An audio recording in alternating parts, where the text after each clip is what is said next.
plug in my mic. Hmm. Hmm.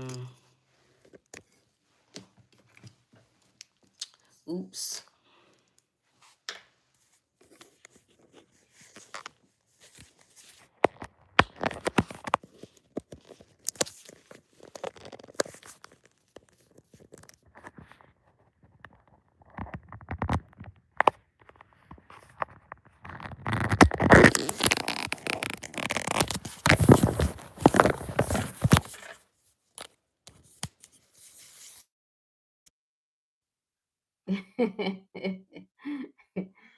What's goody? Hey, Kita. Who is that? Hey, Manuel. What's going on, good people? Can you hear me? I forgot to plug my mic up. What's up, Narby? Just what I needed? All right, let's do it. Let's do it. We hanging out? It's always a great time when the Great goes live. You know it. You know it. I thought it was too late, and then I just said, hey, why not? Let's have a chit chat. Let's have a chit chat.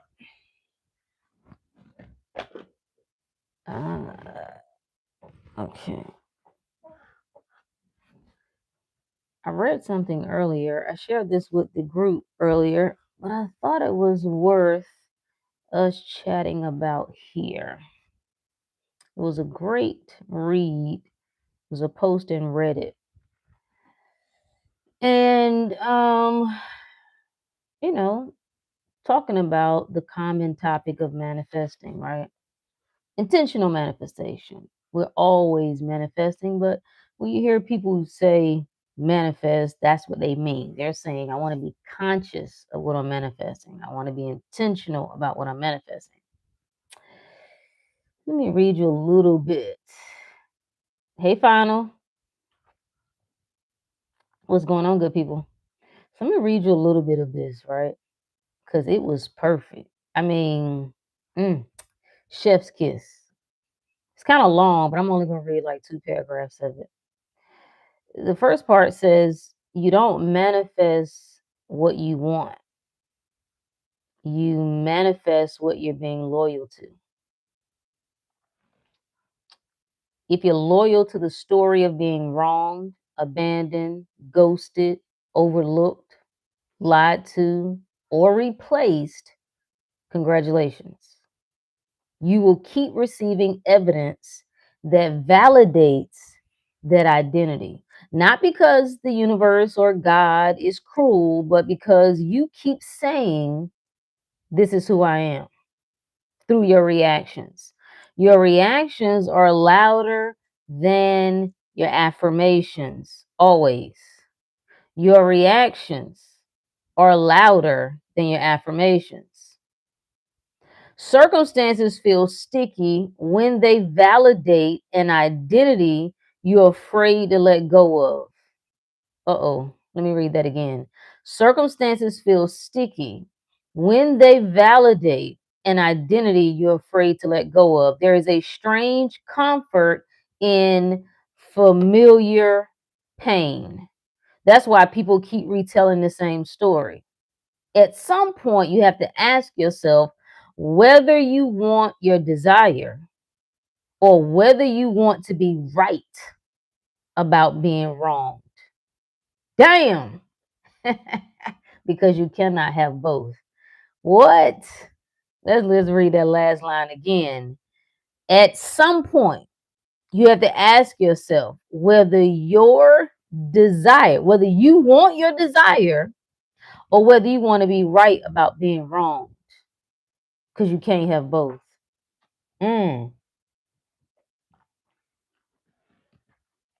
Lord have mercy. Thanks, Jay. Merry Christmas, Bree. Can you talk about, what does that say?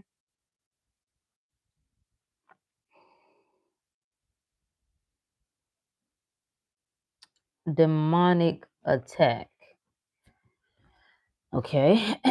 I'm experiencing a repeated situation when it comes to people bringing energy into my life. So that's an assumption, right? You got to actually believe that people can bring energy into your life. You have to actually accept that people can bring even negative energy into your life. I can't tell if this is happening because my focus is somehow on the situation or if it's because there's something external going on. Well, there really is no external. External is internal, internal is external because everything is you. So I would eliminate any thought or idea that something, see, when you frame it this way, it gives power to something else, as if there can be a looming threat, as if there can as if other people can bring devastation into your life, and that's not how this works. You have to come into agreement with that. You just totally dismiss the idea that anybody can bring anything negative into your life. You don't even entertain that. See no evil, speak no evil, hear no evil. So that's an illusion. I would reframe that immediately. Like, nobody, there's nothing external that's going on that could possibly overtake me because nothing is more powerful than me. It has to get my consent. So in order to become this big bad wolf, it still got to go through me because I got to okay it. I got to say that that's even possible. So I would reframe that is even a possibility. Um, mm, mm, mm. What's up, Mastermind? Hope all is well with you and the family. Toast to 2026. We're about to go full throttle 3.0. Facts. Facts. Let's see. Let's help you out here. There you go. Hey, Alchemist. Yeah, I was running a little low on my fuel, so I didn't know if I was gonna come on or not. At age 33, they sent a what? To destroy my finances. Nobody can send anything. Nobody can send anything to you. You have to delete. Did we not just read that? Do I need to read it again? Do I need to just read? If you're loyal to a story of being wronged or abandoned or ghosted or overlooked or lied to or damaged or hurt, congratulations, you will keep receiving evidence that validates this identity. So nobody can send anything to you. No one comes to me except I call it. You have to call it, and you call it by way of your awareness. So turn your attention to what you want. You turn your attention to the story that feeds the identity that you're saying, listen, this is what I'm locked in with now. I know what the evidence appears to look like. We're not talking about that. I completely understand that was me yesterday. Please read it again.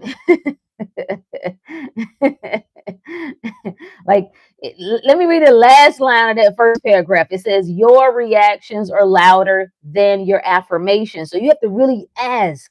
Matter of fact, they broke this down to, let me see, let me find, because it's really long, so I don't want to read all of it. Victim mentality is the identity that says, this happened to me. Therefore, I am powerless until something outside of me changes. And the law does not respond to fairness, it responds to identity. Law is really the law of you, it's really the law of being, it's really the law of whatever the hell you say it is. If your identity is the one who waits, you will wait. If your identity is the one who is under constant attack and under constant threat, your ass will always be under constant threat. If your identity is the one things happen to, things will keep happening to you.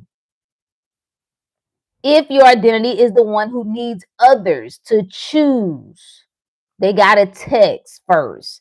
They got to apologize first. They got to come back. They got to correct this. You've already decided you are secondary in your own reality. Oh my God. Like, listen to what it's saying to you. It's saying every single time you say that the outside, what appears to be the outside, has to shift first. This person has to shift. This circumstance has to shift. You're saying you are secondary in your own reality. And that's false.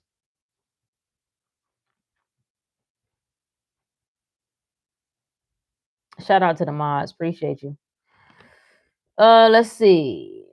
How do you rationalize cutting off an ex? Why do you need to rationalize it? You don't have to rationalize anything. If you want to cut somebody off, you cut them off.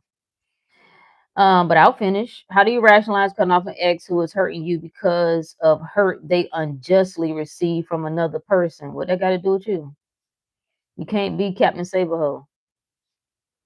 Have a lot of history with this person and love them, but they have demons. Then, again, what makes you think like when we do things like this, when we try to look at people and understand, I understand compassion. I understand.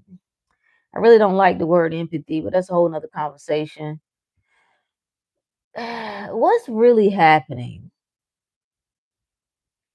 Right? It sounds like we're trying to be a good person, but what is really happening? Do you understand what you have to do? Like to subject yourself to things that you know is less than what you would acknowledge as your standards. What do you really have to do? What are you doing here?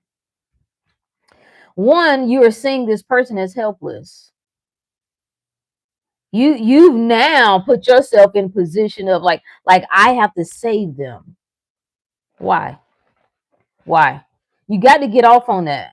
You have to be getting something internally for that. Why don't you see the same power in you in them? Why don't you see the same wisdom, the same knowing, the same spirit in them?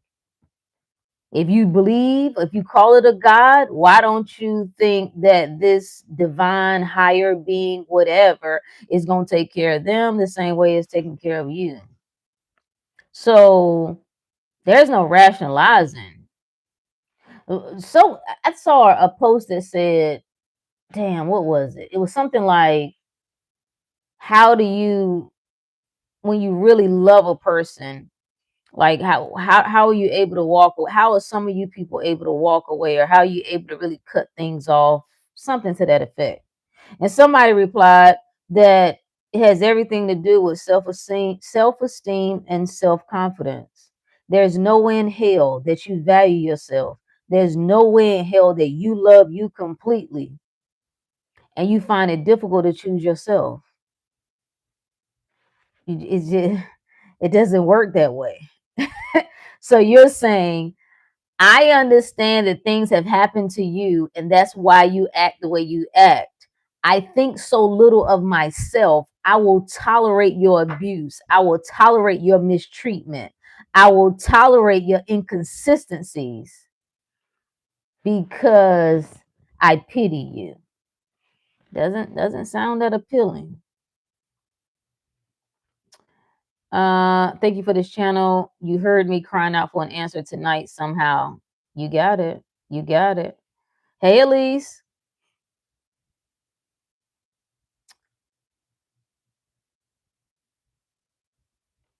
Let me see how long I last tonight before I fall asleep. Yeah, I figured you was already asleep. I was I was debating. I was like, damn it. I was waiting for you to message me like, nigga, I thought you said you was going live. Chuma said the road to hell is paved with good intentions. Facts. Facts. Like we're still coming back to this. I like the dialogue already because we're making this point. The stories that we tell. The stories that we tell. The stories that we tell. There is a strange comfort in familiar pain.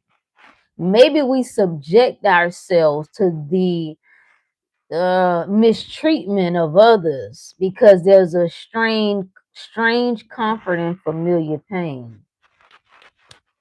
You could tell a new story. Because you could see those people, like even the story that somebody else has gone through a lot of things, and that's the reason why they act this way or that way. You could tell another story when it comes to that. You could just rewrite that. Like I don't have to put up with their bullshit because I'm not even telling the story that would justify their bullshit. No, I see them in their perfection. No, you're good. No, you're like we're putting weakness on a pedestal. We're putting abuse and trauma and things that have happened, like we're putting that on a pedestal. Take it off.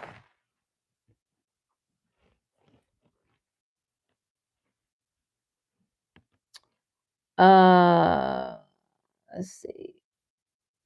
Yeah, self-esteem. Where does self-esteem even come from? Self-confidence. It's just self-awareness. I'm just aware of who I am.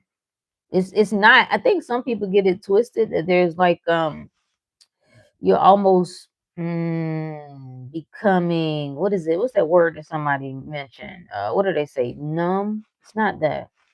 It's not that. It's a knowing. It's a knowing of who I am. It's a knowing that I can't miss out. Like, what do you think you get from that? Because I know the reason I'm staying here for a minute is because I know this place. I know it very, very well. I felt responsible. Like I need to take care of them. I understand why they're the way they are. I understand the things that happen to them. They're not emotionally self-aware as I am. They're not as they don't deal with this in the same way that I'm able to. So like I need to help them. Like you're tricking yourself because you're getting something from this. It looks like you're being noble in your efforts, but it's something you're feeding off of by doing this. That's what I would dive into a little bit. Like, what makes what makes you think that again? And I remember this even within the last few years. It was someone in particular that I felt obligated to. I felt like, yo, I promised them that I would be here in certain ways, and now I'm kind of feeling almost guilty because I can't be there. Like I'm worried. Like I gotta help take care of them. And my spirit said to me, who do you think you are? You don't think the same spirit taking care of you is taking care of them? Yeah, absolutely.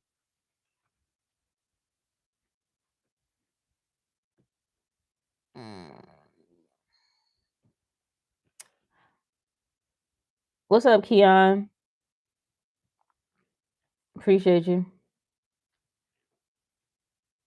So, Philippines, Merry Christmas. Merry Christmas, Philippines.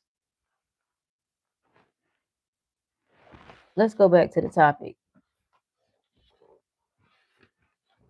Manifesting, getting what you want.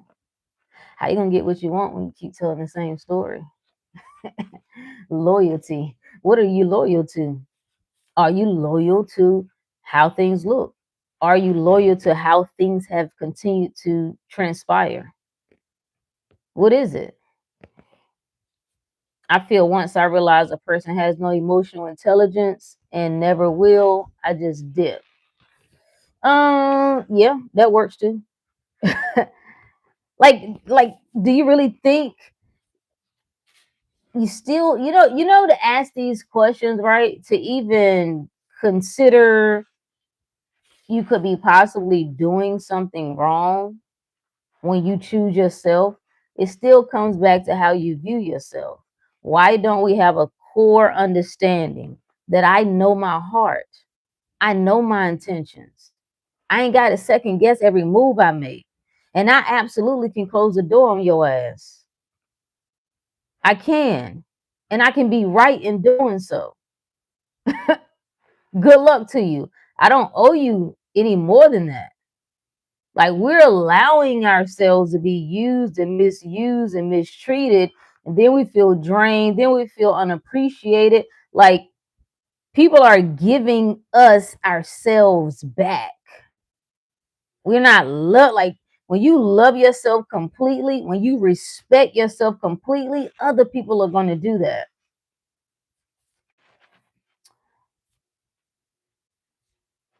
You said what's emotional intelligence? Are you asking what's emotional intelligence, or did I say that in reference to something? I feel like I see myself in them, and me trying to help them is trying to help my past self. Yeah, I've been there. Hey, Evelyn. Yeah, I've been there. I've been there.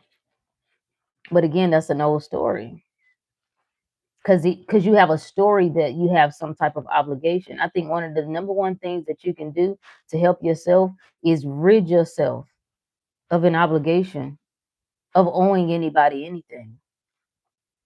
It's not to say that you won't help people, but you don't move with the energy that I'm obligated to. You don't move with the energy that I don't owe you shit. Now I can decide that I want to rock with you, that I want to take care of you, I want to love on you, I want to make sure that you're good, but I ain't obligated to. Absolutely not. What advice would you give when you haven't figured out what to do yet, but you don't want to start the new year living the same life? Great question. Hey, Spivey. No, you're not late. We only been on for about 20 minutes. That's a great question. What? It's a good place to be in too when you realize that I want to do something. I want to do something other than what I'm doing. I want to start the new year different, but I don't really know what. I like that. I love that. I love that. The first thing I would do is ask myself. I'm gonna make the petition known within myself. I'm really gonna talk to myself. I'm having a dialogue with myself. What is my next best move? What is my and sometimes you don't hear nothing. You don't hear an answer, right? But you're just putting that out there. Like I'm making it known that this is a desire for me to know what area I should move into. Then I'm gonna pay attention to just what resonates with me. I'm trusting that I can't get it wrong. What resonates with me? What feels like it's always lesson. People lesson intuition. People lesson anytime we start talking about operating from heart and mind, people call it woo-woo. As if it's a lower thing, as if it's not it's like child's play, right? Which is funny because children have a way to get what they want, right? And adults seem not to have that skill. They don't master their skills as well as children. But we lessen it. But I would really just like, okay, what comes up for me? Like what it ain't gotta be real deep. It ain't gotta be earth shattering. It's just the closest thing that I feel like, yo, this right here. Now I'll tell you what I did. We was talking about this earlier today. When I had a major, I guess you can call it spiritual, people call it a spiritual awakening. I guess that's accurate. That's a good way to kind of describe it. Um, I didn't know what to do. I felt like everything, I needed to fix everything. I felt like I needed to work on everything. I feel like I had been in the dark about everything. I genuinely didn't know what to do or what to start on. So for me, I started on my health. Now that could or could not resonate with you, may or may not be of interest to you, but that was just one thing that I knew that I could start improving myself. That was just something that seemed to be doable. It got me out of my head for the most part. It's like, okay, bet. I let me clean up my diet. Let me clean up what I'm putting in my mouth. Let me clean up how I'm taking care of my body. Right? Let me clean up. Let me just focus there. That turned into the rest of like that kind of morphed into all the other things. But it's just a trusting of self. It's not a wrong answer. Literally, like really asking yourself, Like before you go to sleep, just have conversations with yourself. Like, yo, give me, show me. I know we're always, I get into that God state conversation, right? Sometimes, and I'm saying, yo, you don't need a sign. Yo, you are the sign. Yo, you know what to do. Okay, yeah, that's true. However, you also, it's all still you. So you can say to yourself, nigga, give me a sign. It should be evident, but it ain't right now. Okay. So just show me something. I obviously feel like I need to see something. Do I need to see something? No, but I feel like I do. Damn it. So just give me something. You see what I'm saying? And I would, I'd start there, and then just trust that you're going to move into whatever is your next best thing. Uh, what am I cooking? What you cooking? What you cooking? What does emotional intelligence mean to me? Well, first is awareness. Most people are not aware of their emotions. Most people are not aware what stirs them emotionally. Most people are. I had a conversation.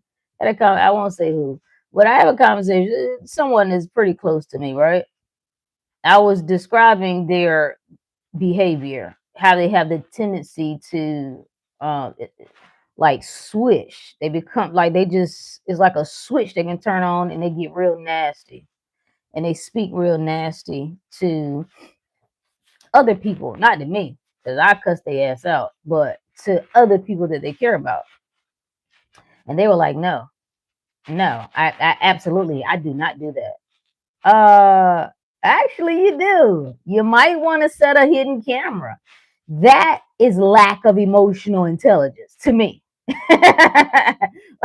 like they're no awareness of the ebb and flow that's happening within themselves, no awareness of what triggers them, right? When they 1 minute even kill, the next minute they off the rails. Becomes very, I don't like to be around people like that. People like that are, to me, are danger to themselves and potentially others. Do I celebrate Kwanzaa? Not really. I don't really get into much of any. I can't feel things the way it doesn't have the same things. Don't. There's nothing wrong with any of it if you like it. I just don't have a connection to things in the way that I used to. So I'm kind of like I'm neutral. It just doesn't matter. It doesn't mean anything to me. But if you can make it mean something to you, roll with it.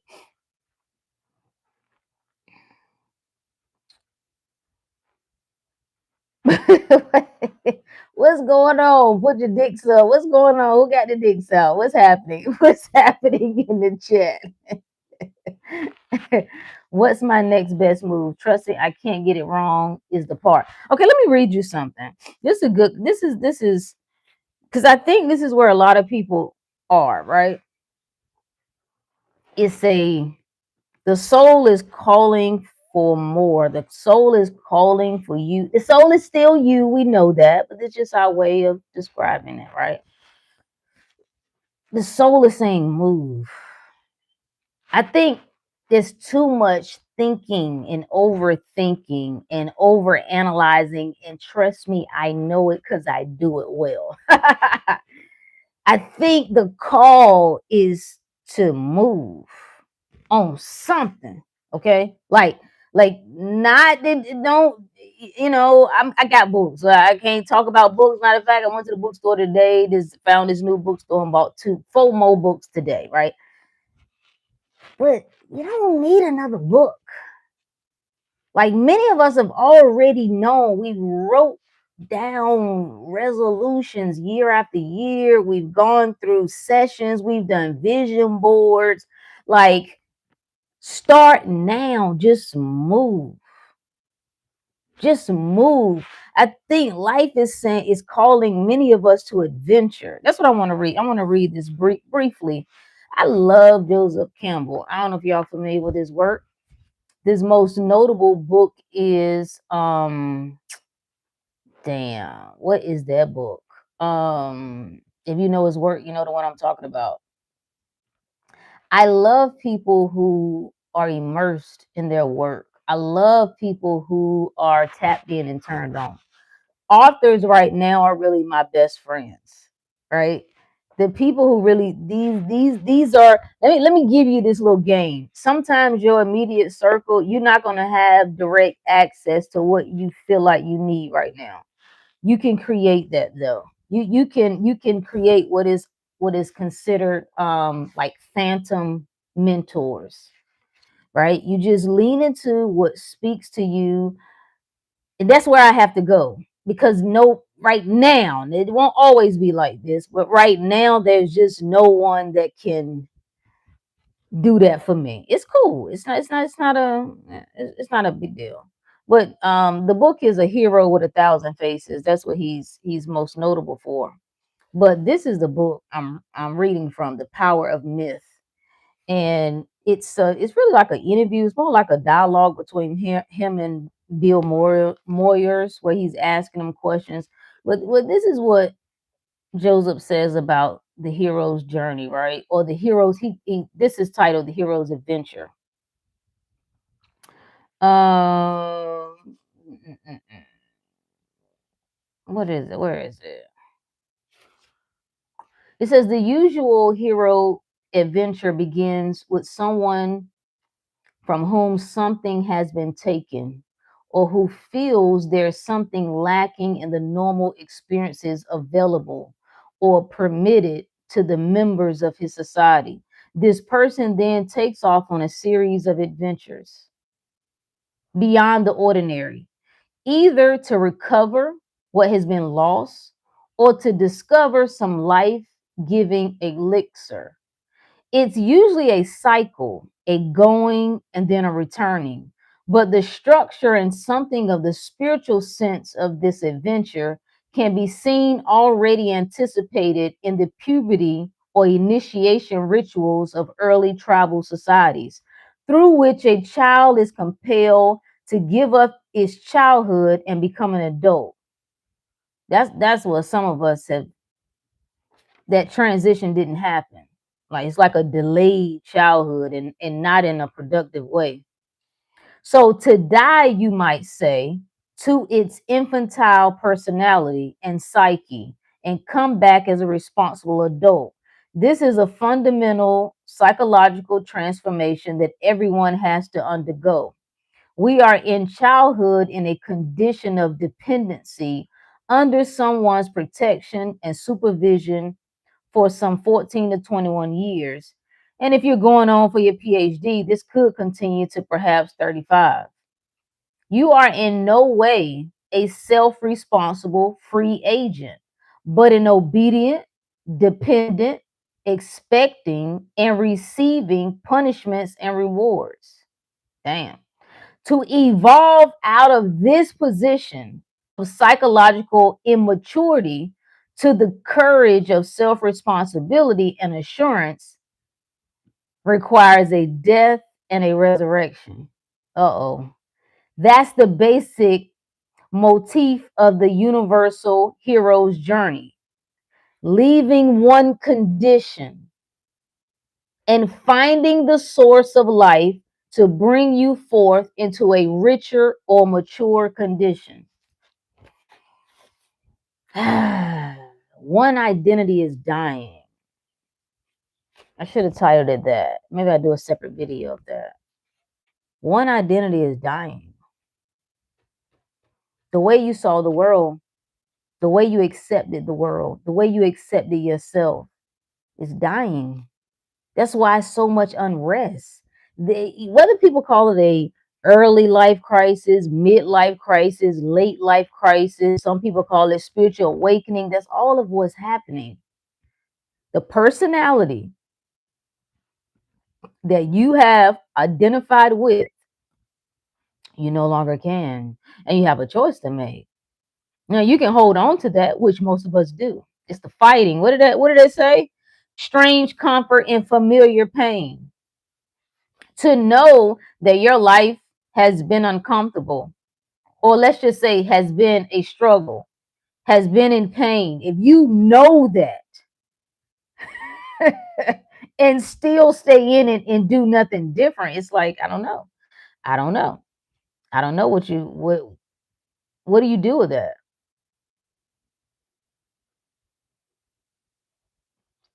Merry Christmas to you. Illogical people, liars, weak people, that's why I stay to myself. Well, that's one option. I'm with it. But you also can rewrite that. You can just decide. What's up, Matt? It's all good. I don't take offense to the word auntie. Um, you can rewrite that though. You can just decide that this is the ideal reality that I want. I want a life where I have great people around me, that I build this ideal family unit, friend unit, professional circle, like whatever the thing is. Old story. I wouldn't keep retelling the old story. I just wouldn't.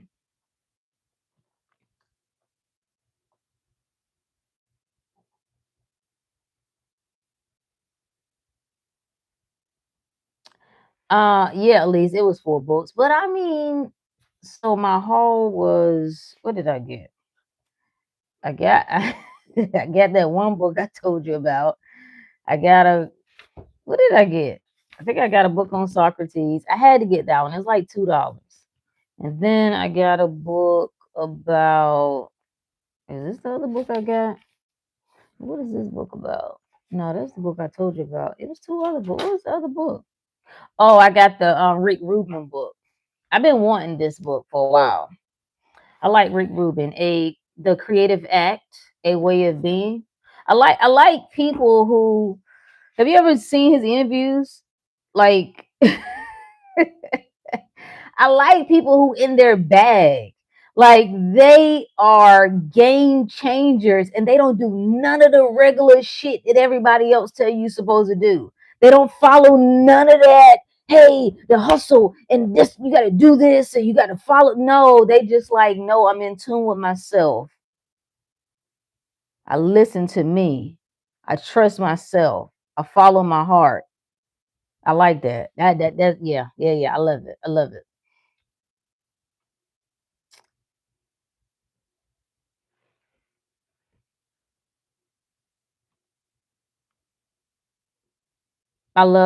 Yeah, you like that, Keita? Yeah, it's great. Yeah, I'm about to go back through it again. I got a bunch of notes in it, but I'm gonna go back and reread it.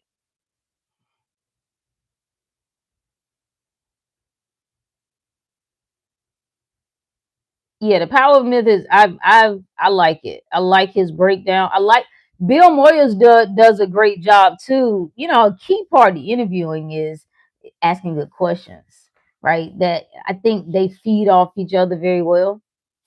The more you try to resist, it still persists. Love it and let it go. Write a new story and live. Facts. Facts. Oh, you read that one? Yeah.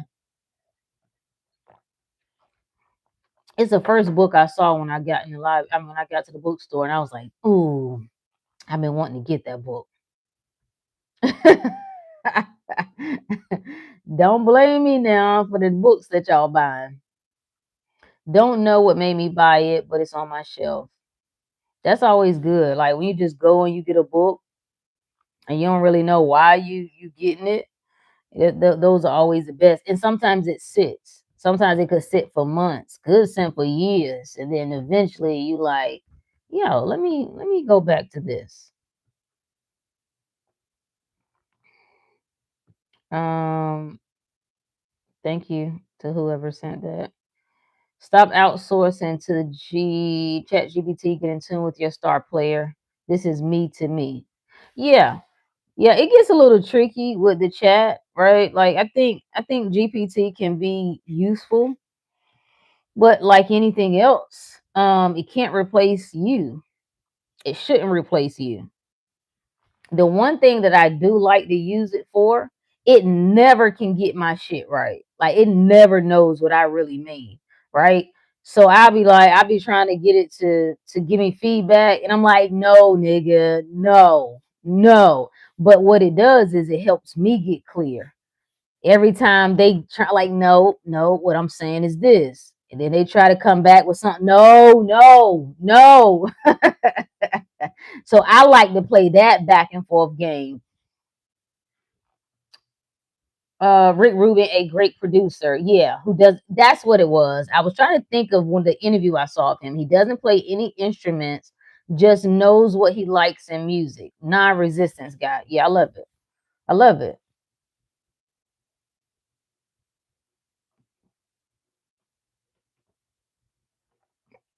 Yeah, it's useful for steps and procedures. Yeah.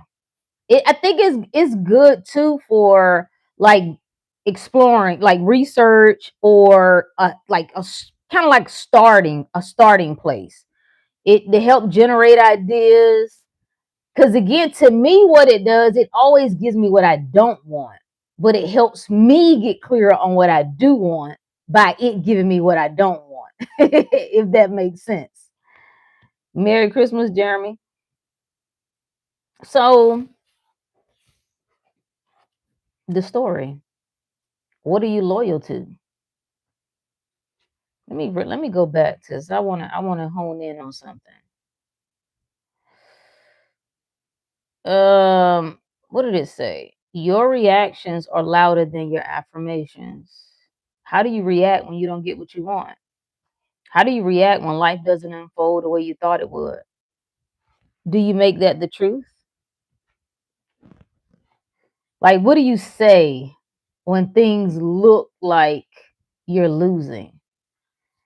Do you concede? Like, do you agree? Or are you literally locked into just this is who I am? This is the story for me now. Which one is it? Is the story of what has happened to you and who's been around you? Because if you got a deep history of people mistreating you, taking advantage of you, being scandalous, etc., you can get into this loop of continuing to just say this is how it is, this is how it goes. You can't trust people. People are just this way and that way, and on that's a story. That's a story. You have to tell something else. Romanticize jumping ship. I'm working on that. You know what? I'm gonna be honest with you. Yeah, yeah, yeah. I think people should. You need to know when to bust a move. I think it's an art to knowing when to bust a move.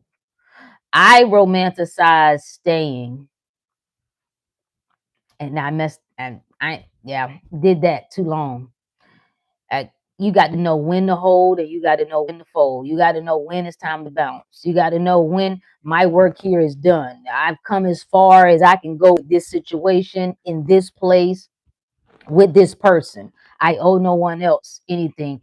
And that's why I'm saying, coming back to how you view yourself, it's easy to stay in places that you know, not you debate or no, that you know you shouldn't be in.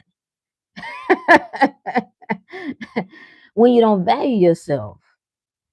Like when you look at you as the cream of the crop, when you look at you like when you really love you, respect you, honor you, you ain't letting yourself stay in environments that you know you shouldn't be in for months and months and years and years and years. No, you're moving.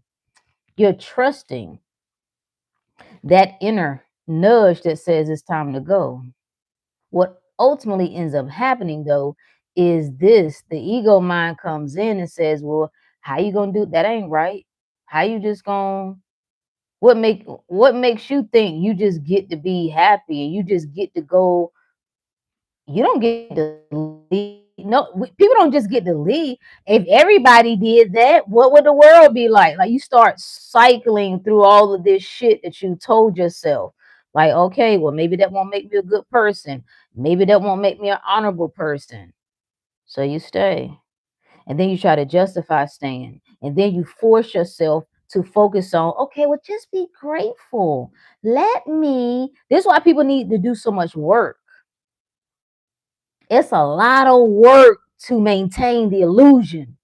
If you're ever in doubt where I'm operating from, truth or the illusion, look at how hard you got to work.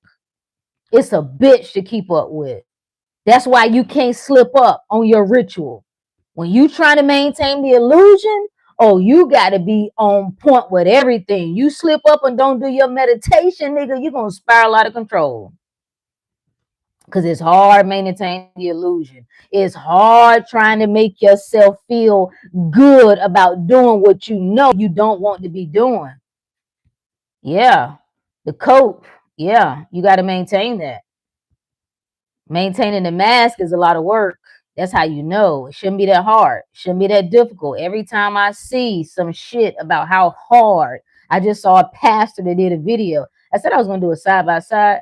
Right? I hate those type of reaction videos, but I don't know if I could get the point across without you actually seeing what he said. And he just started this shit off with the same shit I've heard my whole life.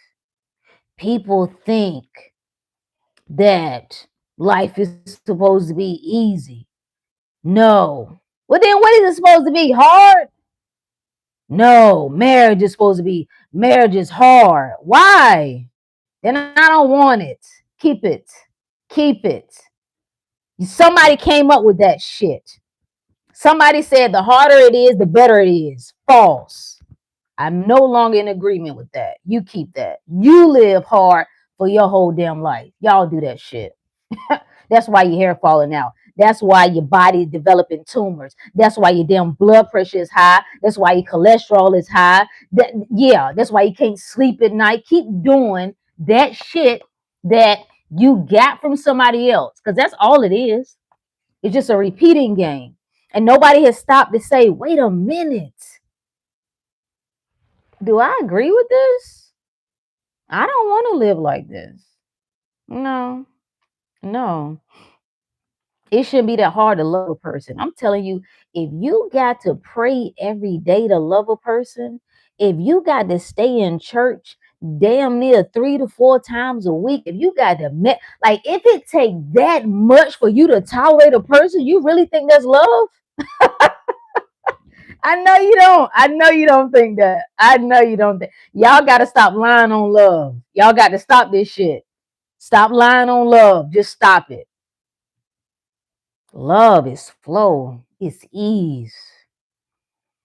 That's how you know it's out of this world. It's beyond time and space. It feels so good. Why? Because it's you. It's you experiencing you. It's God experiencing itself. That's why it feels amazing. This other stuff that you got to keep, no, it's just, no, count me out. Count me out. Count me out. I'm going to let y'all have that.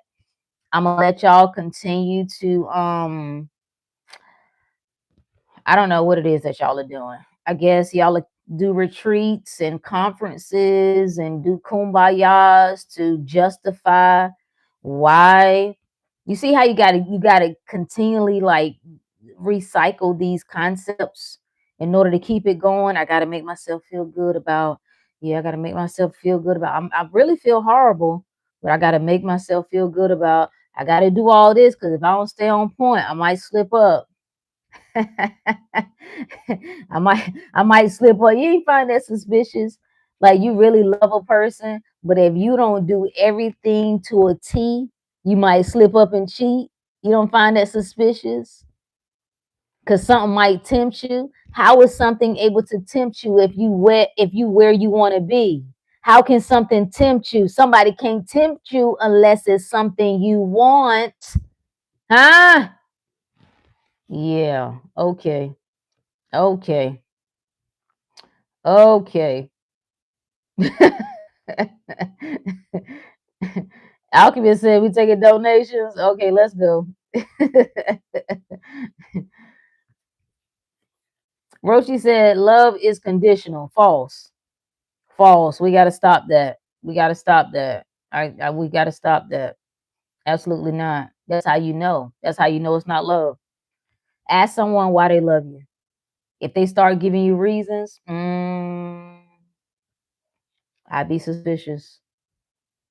I'd be suspicious because those reasons are conditions. You know why I love you? You want to know why I love you? Because I can't not. I love you because I must. Why does that damn sun come up every day? Because it has to. It has to. When you love someone, I got to. It don't matter what you do. It don't matter if you hear or not. It don't matter what you do. You understand that? When you love somebody, it literally don't matter what they do. I ain't saying that you're supposed to hang around and let them treat you any type of way, but I'm saying when it's love, the love don't go away because somebody mistreats you. No, no, no. You make a decision that no, I'm not gonna tolerate this, but the love itself don't go nowhere. So love is not conditional. Fathers are expected to be fathers. Mothers are expected to be mothers. Betrayal is to destroy the commitment you have grown. Perhaps. Jesus, aka the Word, said, "Take my yoke is easy." You see what I'm saying? My burden is light. That's how you know. I think people are. I'm watching y'all. I'm watching y'all. I was talking to my daughter. She was like, "Oh my God, Mom, you had another birthday. Like, oh my God, you just getting older." I was like, "I'm gonna show you how this shit is done. Don't worry. Don't worry about me. I ain't going nowhere. I'm gonna show you how this shit is done. Now you get to choose how you want to do this life, but I'm gonna show you how it's done. I'm gonna show there's another way to do this. Okay? You've got enough examples of doing it the hard way. Hell, the first half of your life, I showed you how to do it the hard way. That's the mama you had. I was still on that side of things. However, no ma'am, no ma'am, no ma'am. No, I will not agree with that. Retreat equals escapism, right? And it's nothing wrong, right? It's nothing wrong with fellowship. It's nothing wrong with doing things, coming together, like minds. I love all of that.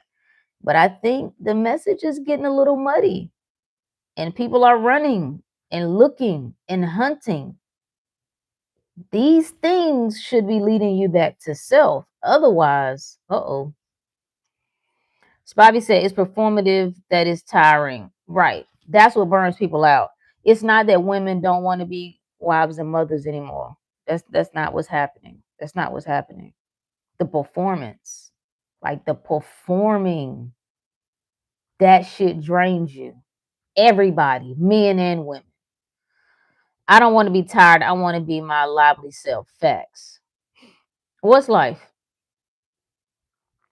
Gary said, I'm just going to listen. Okay, Gary, appreciate you. Yeah, when you say like, because even that phrase, that's life. What's life? Who defined what life is? Who told you what life was? Why did you agree with it? If it's something that you don't like, why do you agree with it? Why do you go along with stories that you don't like? Why do you let somebody else tell you how relationships go?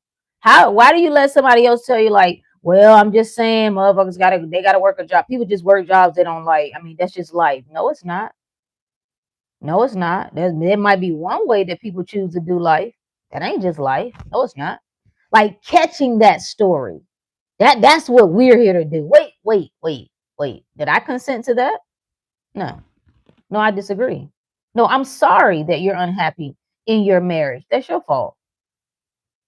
Either do something so that you can improve that or skedaddle. Now, you're not supposed to say that though, because people go into these situations and we say you're there for life. You're stuck, nigga. You don't get a chance to grow. You don't get a chance to expand. You're not even a soul anymore. You get married, it's like the hell with you. The hell with your soul. Your body agreed. It signed a piece of paper and you're there. I guess. Whatever works. I'm saying there's another way. I don't know. All I know is I've been in the trenches. I've been in situations where I felt stuck and I didn't know how to get out.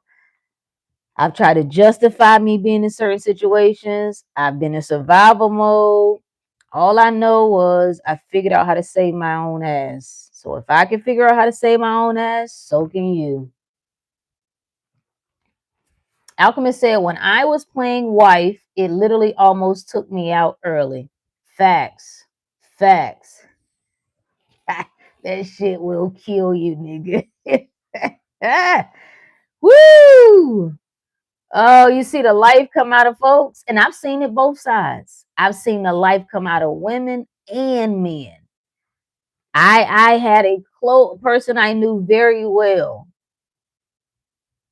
I was so happy. This is not gonna sound right, but I'm just gonna say the truth. Was I happy? Everybody say, do I want to say happy, Rook? You want to say happy? I kind of was. I was kind of happy when his wife died. I was happy for him. I wasn't happy that she died. I was happy for him. Now, part of his problem was he gave away all agency. That was his fault. He, as a grown ass man, could have at any point said, listen, bitch, all right, this ain't gonna go like this no more. Or he could have left. So while I do understand, and I had a heart for like, bruh, you dealing with something interesting there, brother. Good God Almighty. However, I can't give him no pass. I can't give him no pass because he wasn't a victim. Because at any point in time, nobody was holding a gun to his head. Yes, his wife was a bitch. She was. Yes, she was. She knew she was too. However, he stayed. You chose her and then you stayed until he died. You ever watched the life come out of somebody? Ladies, let me tell you something. We be looking at the fellas and we think they kind of reserved and quiet. No, they dying. So a lot of the fellas is dying. A lot of our uncles are dying. A lot of our daddies are dying. A lot of our granddaddies have already died. They still living, but they dead. That's why they quiet. That's why they reserved. No, they don't want to go to nothing. Yeah, why did Uncle so and so come to the whatever? He at the house. He don't want to go nowhere because he glad when y'all ass is gone. It's the one time that he can enjoy himself. He can be in the company of himself, and that's the only place where he feels like himself. Now again, nobody gets a pass here. That's his choice. If you justify, if you say, I've decided as a man that I'm willing to give up any sense of desire for happiness, for love, because I have a duty to do XYZ, then fine. I ain't got no problem with it. But when your ass clock out of here because you had a heart attack at 55, then hey, whatever. Whatever. The shit that people been doing ain't working. And everybody trying to act like this shit is normal. Everybody like, oh, well, you just make it work. Sometimes you can't. It don't work. It's not working. There is no fucking fixing. We sit here trying to do patchwork on what? Shit is rusty. It's like trying to.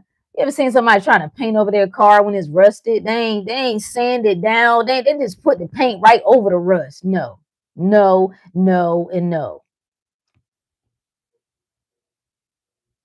If someone is unfaithful in marriage, the marriage changes forever. Yeah, yeah.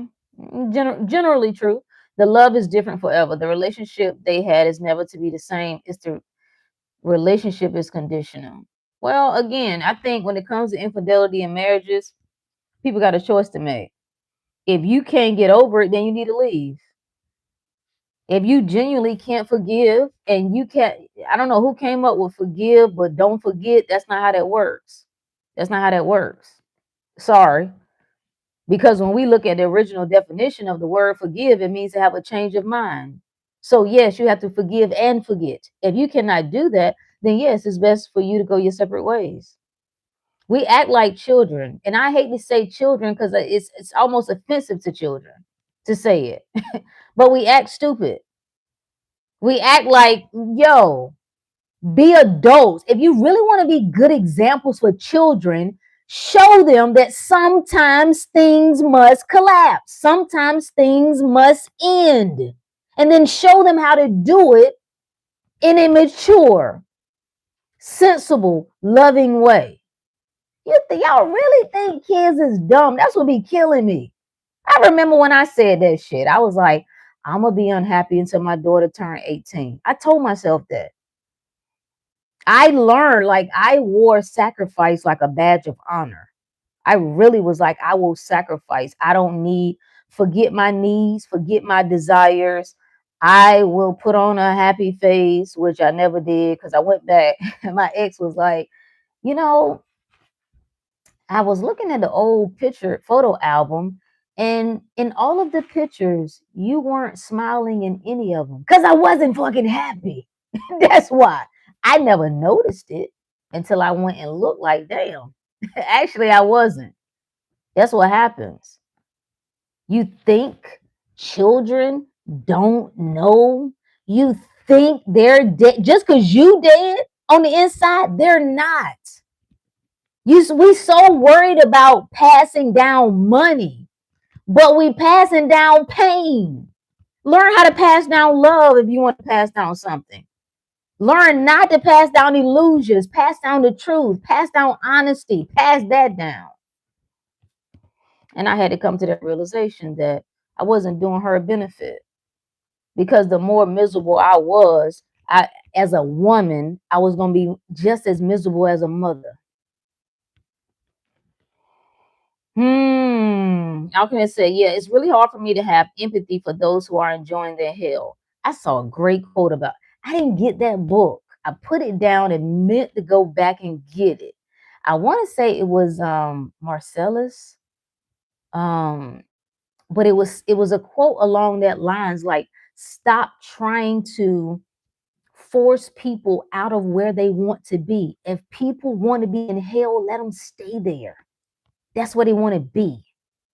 If people want to convince themselves that they're trapped and that they don't have any options and that time is run out for them, fine, fine, whatever, whatever, whatever. Tired of younger. You ain't even got no hoes. What you talking about? You tired of? You ain't even got none. Get out of here. Duty equals condition facts. And I was also a person who, have y'all seen Game of Thrones? I think I need to go back and watch it again. Love is the death of duty. Oof. Love is the death of duty. It's the death of it. And I used to have like this little, almost like a invisible scale, right? That I'd have. And I had decided that duty was more important than love, right? You have to ask yourself, you have to have sessions with yourself, you have to explore concepts. Where do I stand on this? What's most important? And I was like, listen, based on where I was at the time, love comes and goes, right? Love is fleeting, it is not. Duty, though, if I got a duty to be here, I got a duty to take care of you, then I'm gonna choose duty. I think duty over love. False. False. False. And what's funny is, what I've now learned is that you don't even have to concern yourself with duty, because if I love you, by default, the duty that just comes. You see what, like, I don't even have to, but if I attempt to have the duty without the love, man, because the beautiful thing about love is the flow. It's an in and out game. It's the everlasting. What burns people out, what short circuits folks, what drives them, and like, people are not, when you hear fellas complain about doing things for women, it's not that they genuinely don't want to do things for women. It's one or two things or both that's happening. They're tired of doing it for the wrong woman, or they themselves are cut off. They starve themselves and they feel like they have nothing more to give to anybody else. Same thing for the ladies. It's not that ladies are just selfish and they just want it. No, we got to go deeper than that. I ain't got nothing to give to you when I ain't feeding myself. Sorry, I don't. Or if I'm pouring into the wrong things. Raydell said, we as black men need to get up and go to the doctor. Well, well, well. I know what you mean by that. It gets tricky though. See, I don't just suggest men go to the doctor. I don't. Because a lot of times when you go to the doctor, they just going to give your ass some pills. So that, I know what people mean when they say that. I know what they mean. But that alone, no, I want you to take responsibility for your health. I want you to get in tune with yourself. There are basic things that you can do to take care of you. The fellas are not taking care of themselves. And one of the first things that you must do is take care of where you give your energy. That's what's killing y'all. Outside of the food and the alcohol and the drug, whatever else that you're doing, the stress. And that stress happens because you see, everybody thinks it's just cool, just fuck the hoes. Yeah, it sounds good in theory. Probably is fun. Pretty sure it feels good, whatever. But you ain't gonna tell me that concentrating, you can't tell me that energy is important. You can't tell me that where attention goes, energy flows in every other arena in life, but it don't apply to your own body. Where you what you're So, yeah, I can't just give that blanket, send people to the doctor, because to say that in my mind is sending people into a burning building, because them doctors coming ready. They trying to give your ass some shots. They trying to give your ass some pills. You go in there and your blood pressure is high. They're not telling you how to lower your blood pressure naturally. You can do that just by changing your diet. They putting your ass on a pill. And now you get on that blood pressure pill long enough, now your thing gonna stop thinking. I'm gonna tell you right now, it's one of the side effects. And now you need another pill for that. Then that's gonna have its own side effects. And before you know it, you got a whole tray that you pulling out. You see what I'm saying?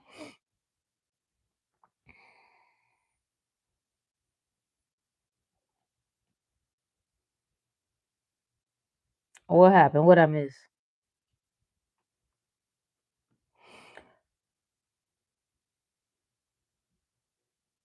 Yeah, the children know. The babies know. The babies know. Emmanuel said, "I'm in the inner circle. We cool." Yeah, yeah, and that's what you see how there's a holistic approach. It's not just mind, it's not just spirit, but it's body. And it's you got to get. It's easy to try to turn this over to somebody else. That day of turning over your wellness to somebody else, that shit is done. That's done for. No, no, you got to get in the driver's seat. You got to take some agency over your body. Put your health and your wellness back in your hand. Does it take work? Yeah. So what? Growing up, I always thought the inheritance you leave for children in the Bible was money. The truth is love. You see what I'm saying? That's the legacy. If I don't leave anything else. Because when you got that, when you understand that, when you operating in that, that's going to take care of everything else. It's going to take care of everything else. But even that you have to trust in. Because the world is going to say, no, you know what I'm saying? What is it? What's the saying? What is the saying? Oh, love. It's a Tina Turner shit. What is it? The love is not enough, or love is not a no. What y'all are calling love is not enough because you think that is something that somebody else gives you. So no, that isn't enough. As long as you outsource it, no, it will never be enough. Like my grandma said, she go to the doctor for the diagnosis, didn't heal herself. Okay, shout out to Granny. I can dig that. Elise said, I just asked Root what's wrong with me. We all have the power to heal ourselves and destroy ourselves. The first thing that why I keep repeating, where's your attention? What are you focusing on? Don't stop telling shitty stories. All of that is shaping this world, this reality that you're experiencing. You have to release your mind from these doom and gloom of illness. You got to free yourself from all of that. Merry Christmas from Miami Beach. Shout out to Miami. Shout out to Miami. See you soon. Keita said, what's love got to do with it? Yeah, that's what it is. Yeah, what's love got to do with it? Merry Christmas from Greece. Shout out to Greece. Wait, what is that? Okay, let's put that back. So we're deciding what what are we loyal to? Old story, new story. Am I loyal to what my mama taught me? You just subscribed. Appreciate you. Am I loyal to what my mama taught me? Am I loyal to what my granny said?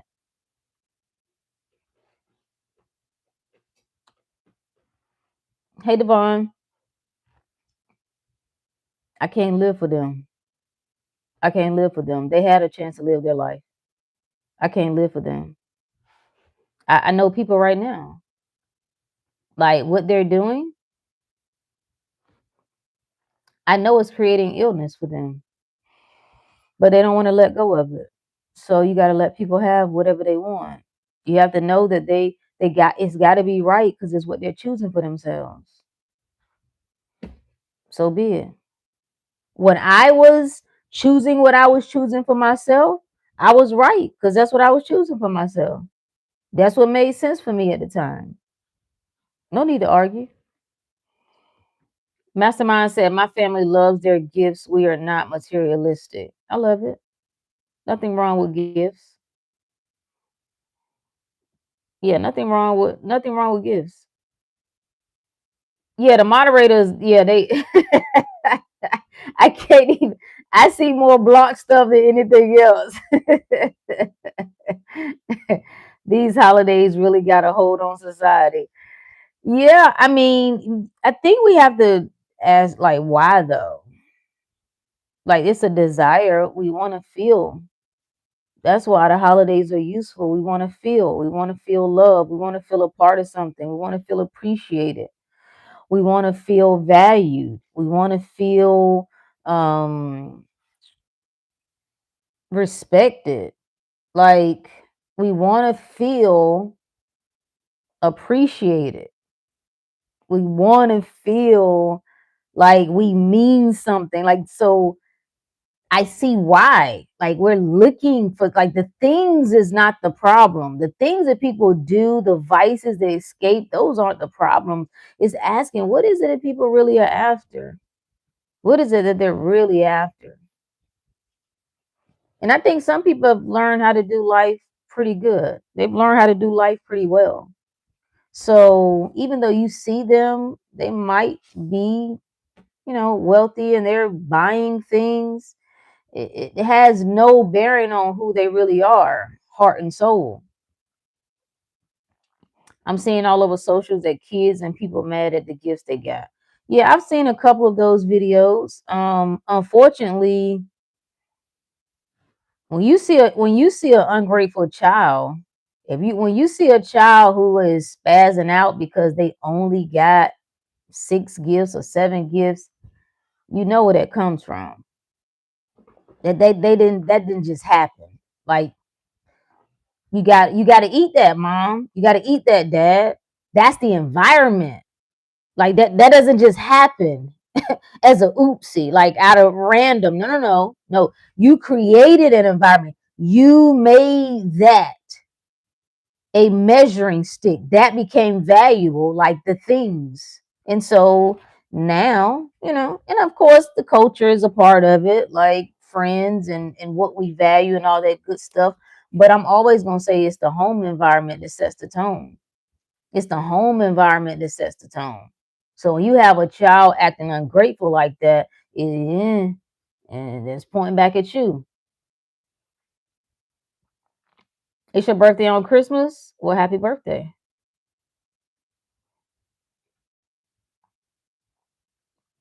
Yeah, get that. Let me see.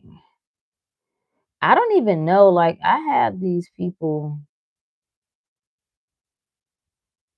Yeah, I have these people blocked. So I don't even know how they're still able to come through. Hold on, let me see something here. Mm,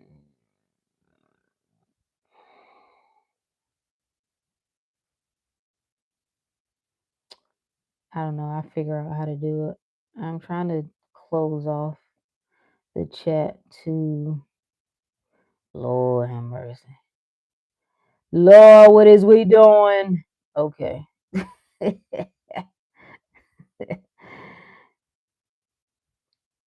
Up here acting like a boomer. Wait, turn it off. I didn't ask to do that. No, I'm trying to somewhere I can put some restrictions on the chat. So that's what I was trying to figure out how to do. It's all good.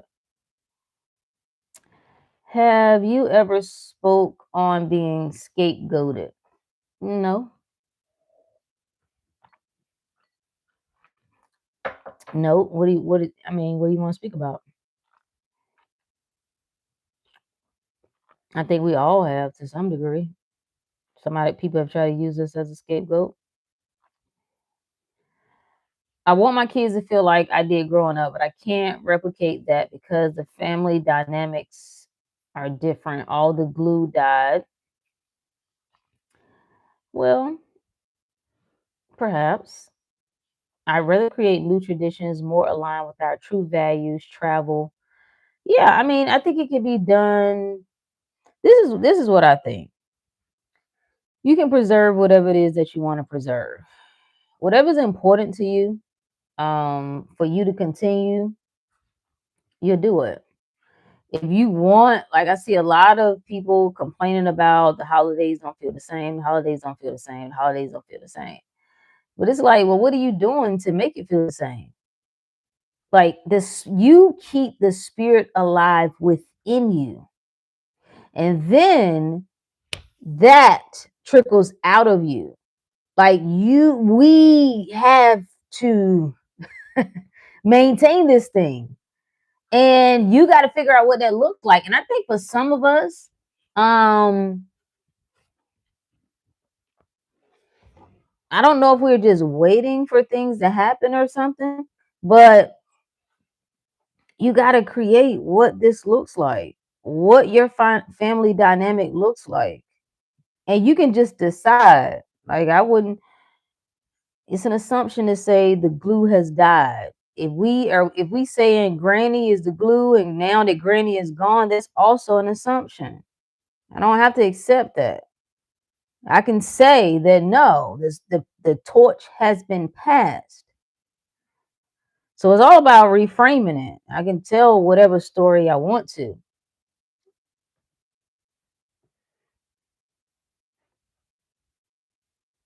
How are you, first live? I'm great. How are you?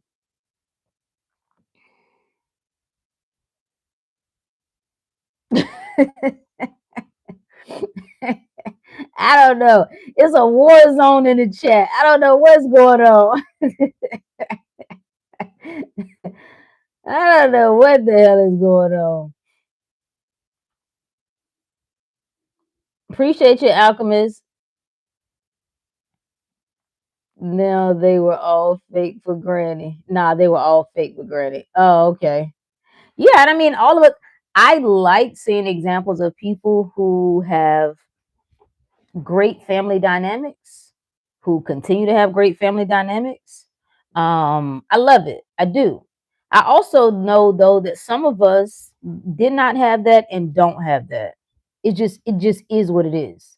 Um, And I ain't trying to force it. Some of you need to get away from your family. I'm gonna just tell you straight up. Like you can keep trying to play with it all you want, but you need to create some separation. And people who've had a really strong family dynamic don't understand that. They're like, what are you talking about? No, you don't do that. Like, what? No. But some of us, if you don't bust a move, yeah, you going down with them. I'm gonna tell you just like that. And if that bothers you, because that does bother some people. Some people struggle with knowing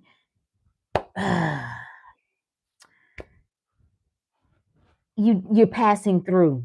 You're passing through. You're unique. You're passing through. Your job is to come in that shit to see everything that you don't like so that you can create the opposite. That's your task. Not to get in your feelings about what you didn't have and it's not fair and yours didn't do this and they're unloving and they're blah da da da da da da da. No, we are never victims. We're never victims. It's showing me there's another way, and because I have the desire that lets me know that that is seeking expression through me. So I'm going to show, right? That ran in my family until it ran into me. That stops for me and mine here on out. And then let that be good enough. Because if you get caught up in that looping of how it should be, and my mama should be more of this, and my daddy should have whatever, and we should be closer, and it's a loop. It's a loop. Candy said they are toxic. Thankful I learned my lesson. Time to go though. Yeah, you know when it's time to create some separation.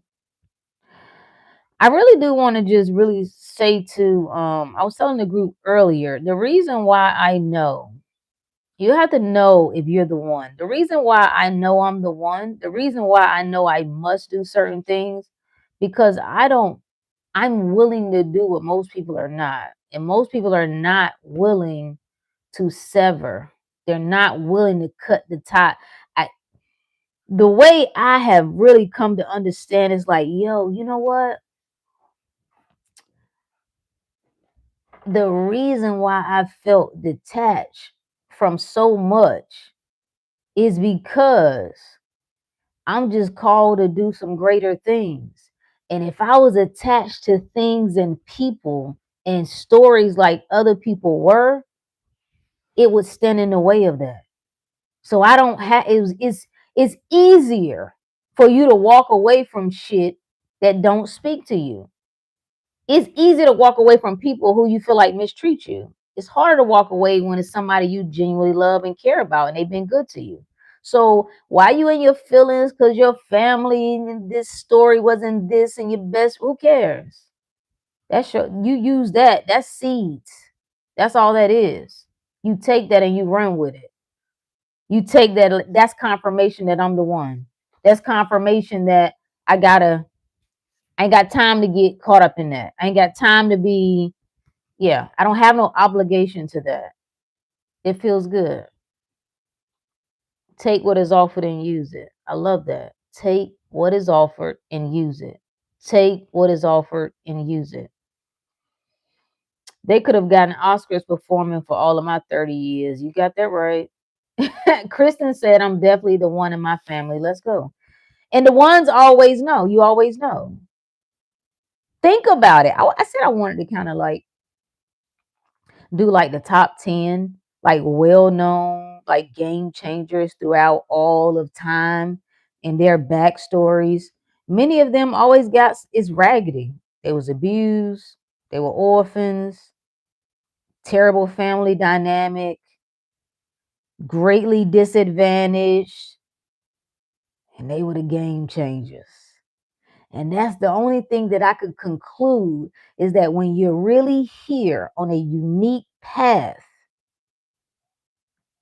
the worst thing that you can have is more attachment to your humanity. The worst thing you can have is more, like there are people I know right now Great.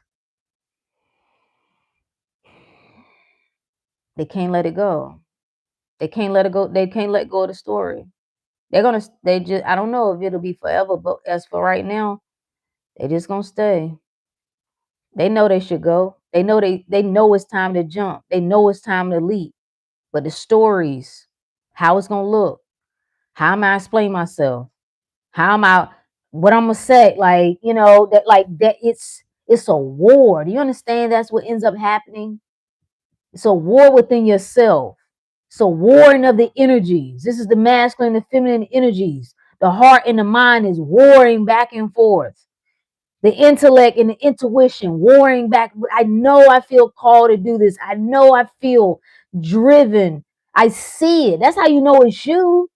Why would you get visions? Why can you hear things that other people can't? Why can you see things that other people can't? Huh? That's your sign right there. Good gracious. And they will stay. And there's one person in particular, like it's a couple people that I've known for years. They won't let up off of it. It's just not yet. Every time, it could be a years in between us chopping it up. And it's like, not yet. Not yet. Not yet. Got to get this in order. Still working on that. And it's fear. That's all it is. Every time I told myself I'm waiting my turn, that shit is fear. Every time y'all say stupid shit like imposter syndrome, it's fear. Well, no, rookie's real because every time I go to step out, you know what I'm saying, I don't feel qualified because that's what you keep telling yourself. That's a story when you could just tell yourself the opposite. I'm the motherfucking one. I've been ready. I came ready. Period. What are we talking about here? If the Most High qualified me, then that's all the qualifying I need. If I qualify me, that's all the qualifying I need. The rest will fall in place. I'll get whatever else I need to play in this arena. But once I get it from the highest, this is done. There's nothing to talk about. Wait, what are we saying here? Especially families that will die by toxic culture identity. Whew, yeah. I'm the one like Neo. Facts. Most are too comfortable with mediocrity. That why not greatness? What was that? Let me go back and read for some who may have come in after we started this, how we got going in this paragraphs here. It started off saying, you don't manifest what you want. You manifest what you're being loyal to. So when you're loyal to pity, when you're loyal to hardships, when you're loyal to struggle, when you're loyal to waiting, you're going to get more of that. It goes on to say, if you're loyal to the story of being wronged and abandoned and ghosted, overlooked, lied to, replaced, congratulations. You will keep receiving evidence that validates that identity, not because the universe is cruel, but because you keep saying, this is who I am. You're saying that, whether you realize it or not. You're saying it through your reactions. Your reactions are louder than your affirmations, always. Mm. Circumstances feel sticky when they validate an identity you're afraid to let go of. There is a strange comfort in familiar pain. I know that so well. My God. That's why people keep retelling the same story. At some point, you have to ask yourself whether you want your desire life, your desire love, your desire well being, whatever, or whether you want to be right about being wronged because you can't have both. I couldn't have wrote that better myself. My God, shout out. I don't even know the username that wrote this, but my God, Let me read this other part they added here. Every time you say but, right? No, let me read the what preceded that. Victim mentality is the most socially accepted form of self-sabotage in manifestation.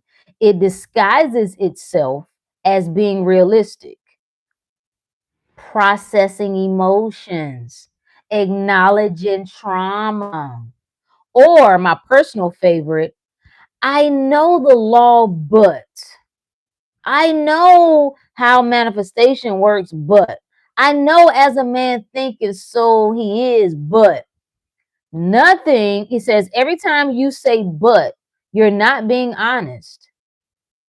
You're being loyal.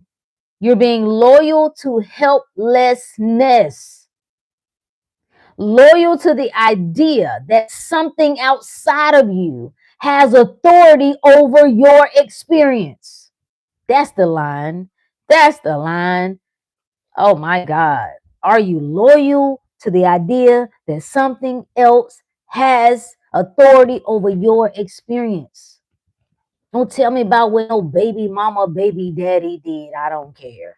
Nothing ruins manifestation faster than the belief that you are at the mercy of circumstances, people, timing, or emotional states.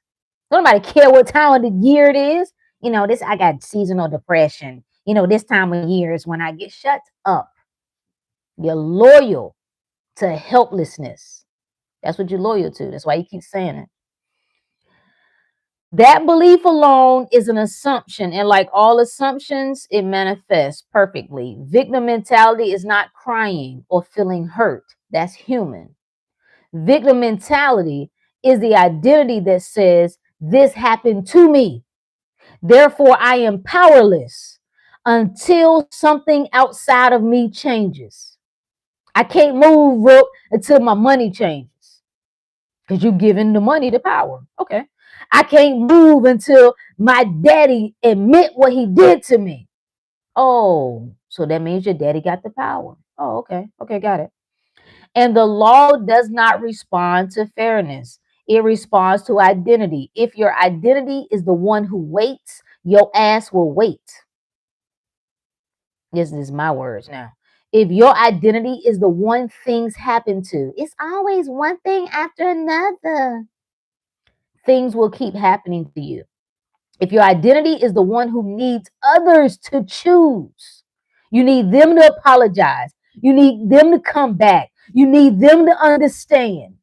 You need them to change first. You need them to heal first. Then you've already decided you are secondary in your own reality. Lord, have mercy. Somebody took their time with this one. What? You making yourself secondary in your own reality. Victim mentality also loves to cling to morality, but they hurt me. But what they did was wrong. But I didn't deserve this. None of that matters. Reality doesn't operate on deserve, it operates on assumption. You can be morally right and still not manifest what you want. Damn. The sooner you get on board with this, the better. Perspective is everything because perspective is the assumption wearing a disguise. Two people can experience the same circumstance and manifest completely different outcomes based on what they decide it means. Everybody got an example of this, right? No one is coming to save your reality for you. Not the universe, not a God, not a technique, not time. Okay? The law does not reward. In law, you can just put God, spirit, your mind, consciousness, awareness, whatever word you like, does not reward effort, suffering, or longing. It reflects who you are being. And being helpless is still being something. The most dangerous sentence in manifestation is there's nothing I can do because that sentence is an assumption and It will prove itself to you over and over again. Until you get tired of being right about your own powerlessness, look around you right now and ask who's stopping you. No answer, right? It's you versus you. Always has, always will. Bars. That's all I bars. There's nothing else. There's nothing else to add. Where is it from? It was a Reddit post. Yeah, it was a Reddit post. It was under the Neville Goddard Reddit section. I'll post it in the group. But I mean, I don't even know how you can shout out to Francis. I don't even know how you can break it down any clearer than that. Loyal to helplessness. Oh my God. Every time you go to make an excuse, you're saying, I'm loyal to my own helplessness. Every time you say, I'm waiting on them to change, you make them the authority in your life. That's why I like the word. Give it to me. Everything that ever happened to me is my fault. Thank you. I want all of it. Because once it's in my possession, I know what I can do with it. Don't try to clean it up for me.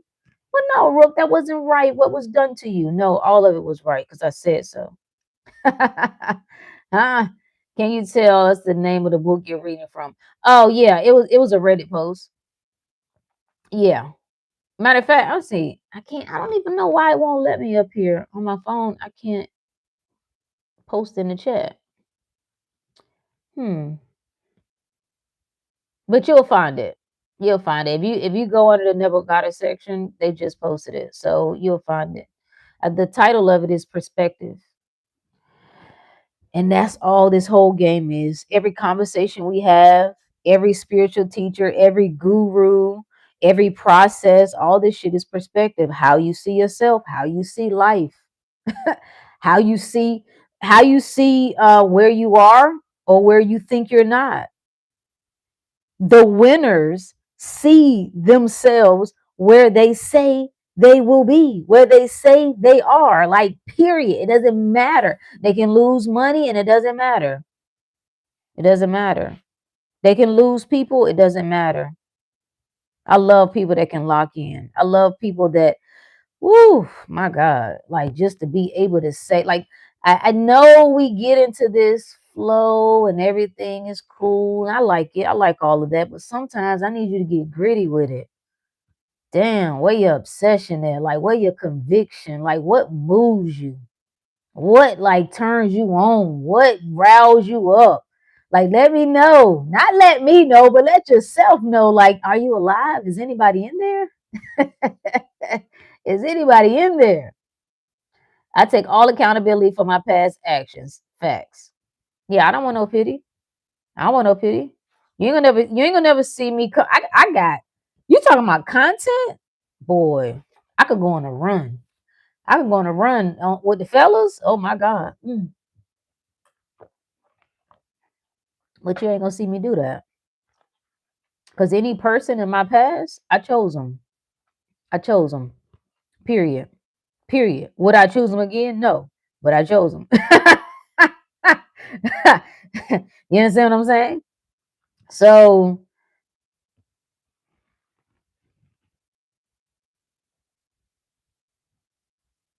let's see. We got the losers coming in. Yeah. So every time you see someone bitching about, I gave this example, that video that I saw, like all the fellas that you see get real passionate about their complaints about women, they just expose themselves. That's all they're doing.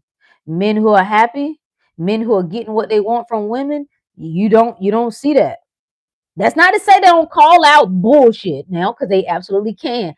But you don't see just the overall the women and the bitches, and you don't see that. You don't see that. Same thing for the ladies. You don't see that. They might call out. Everybody can call out nonsense on both ends, but you don't see the beating down of the men is trash and the data. You don't see it. When you see people going in like that, they're exposing themselves. They are letting you in on their own personal therapy session. You are listening to pain. You are listening to unresolved. inner issues. That's what you're listening to. And somehow, I don't know who they're waiting for to fix their problems. I don't know. What you think? Well, you gonna go get a white man and that's gonna fix the problems? All right, whatever. You think you're gonna get an Asian lady, Latina? That's who's gonna do it. Get your white woman. I think you should do it. I want everybody to get what they think is the answer. What is the other? I keep trying to find. I should have cleaned my desk off. I'm trying to find the other book I had up here. Go get whatever you think is the answer. Run more. Hide. Like, go. I want you to do it until you can't do it no more. Like, do it. Old folks used to say, "Don't worry about them. The streets will bring them in. Let them run. Let them run out there." And like old folks used to have this calm about them. You could just tell what wisdom does. And it could be one person in the family, it might be one of their children, or it might be a grandchild, and just say, "Don't even worry about it. Let them run the street. Don't worry. Don't worry. The street will bring them in. I tried to teach them, but the streets will teach them. Don't worry." So you got to let people run. If you ain't tired yet, like if you're ending another year and you know you've been miserable, you know you felt a call to make a shift in your life and you still refusing to do it, I want you to stay right where you at. Carry it right into 2026. I want you to carry that shit until you can't carry it no more. Because obviously you still doubt. Obviously, you still are loyal to your own helplessness. You like the idea of pity and pain. You like it because you're loyal to it. So I want you to stay there. You can't get it wrong. I'm not being funny. It's got to be right. You understand? When you got tired of that, trust me, everything changes. The surrender happens. Yeah. What's up, Dwayne? Dwayne said you are correct because I recently cashed out or that crashed out at a person that seems to be bent on getting on me for everything. And I finally told her after months of criticism I was done. You see what I'm saying? You see what I'm saying? Lashed out. Oh, okay. Yeah. It's a real simple fix. You ain't got to tolerate. Why are you continuing? Like I know several brothers that are in situations like when I hear the brothers talking about their complaints, I know they're being honest. I know. I've witnessed it. I've seen some of our older family members, the uncles, you see what happens. They go along to get along. The women end up running amok, running shit, and they kind of just fall out. It's kind of like whatever, bro. They get into that whatever, bro. And you do that enough, it's like a slow, what is it? The death of 1,000 cuts. And while I understand where they are, I understand frustration and pain. But listen, it's your life. I remember when I just felt really guilty about choosing myself for the first time in my life. I felt guilty. That sounds crazy, don't it? And I remember saying to myself, finally, this is my life. This is my life. Everybody out here doing what they want to do. Everybody else making choice, even the people that the person I'm with, like every damn body else doing whatever they want to do. This is my life. I'm going to do what I want to do with it. I don't give a damn if I destroy it. It's mine. It's mine to destroy. At least I ain't let you destroy it. You understand what I'm like? No, this is my life. This is my life. Mama, I love you, but this is my life. You had your life. You've had your time to do whatever you wanted to do. Okay? Even told my daughter that, listen, you got your life to do whatever you want to do. This one right here, mine's. I can't even do nothing else. That's what I mean by I want people to just like get all of it out. Like stay in the places that you want to be. really, until you no longer can do it. Because when you finally get to that point, you will never return again. You be done. Because if you doubt, you still ain't even ready. You're gonna know, I've had enough of this shit. I've had enough. I've had enough. I can't get go along to get along. I can't do it. I follow no man. That's a good way to go about it.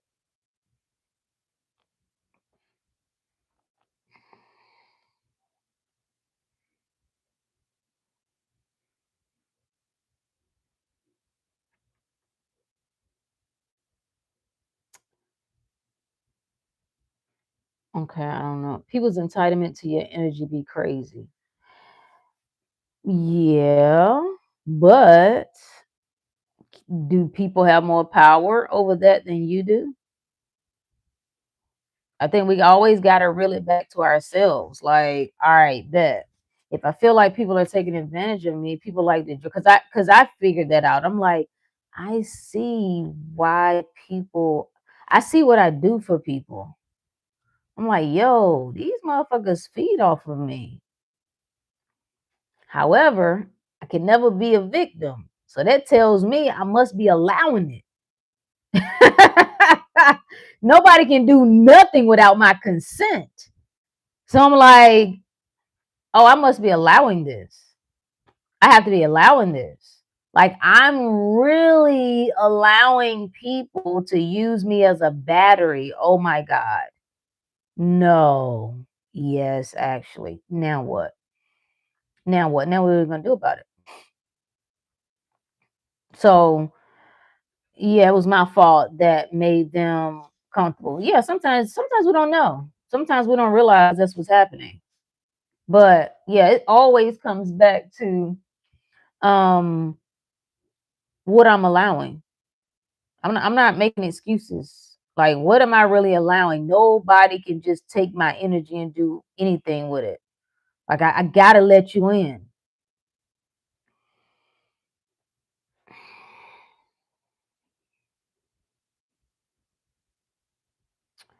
My ex was feeding off my energy every time I stopped. He almost died. You know what? That should be real, don't it? Ah, she said I had to save his ass twice. Listen, Dwayne said I was guilty of that. Yeah, yeah. Like, it's a real self check. Like, when you decide that you're gonna turn everything back to yourself, like yo, wow.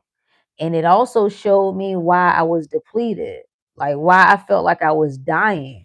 Like, I'm feeding other people. Oh my God.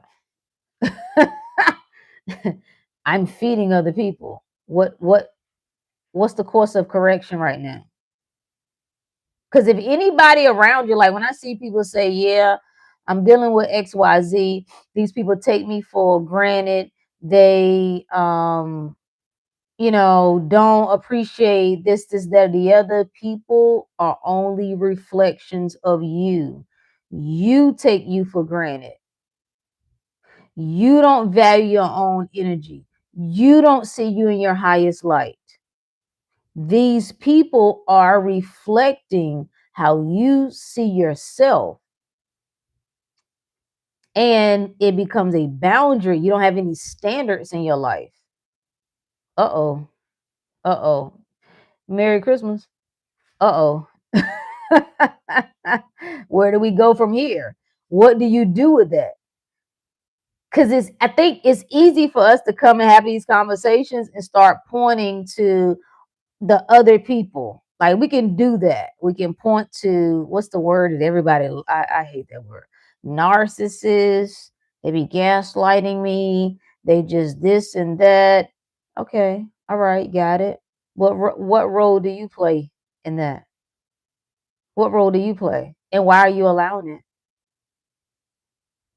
Why are you when do you put a stop to it? Huh? Nigga, are you cooking? You obviously ain't got no woman, huh?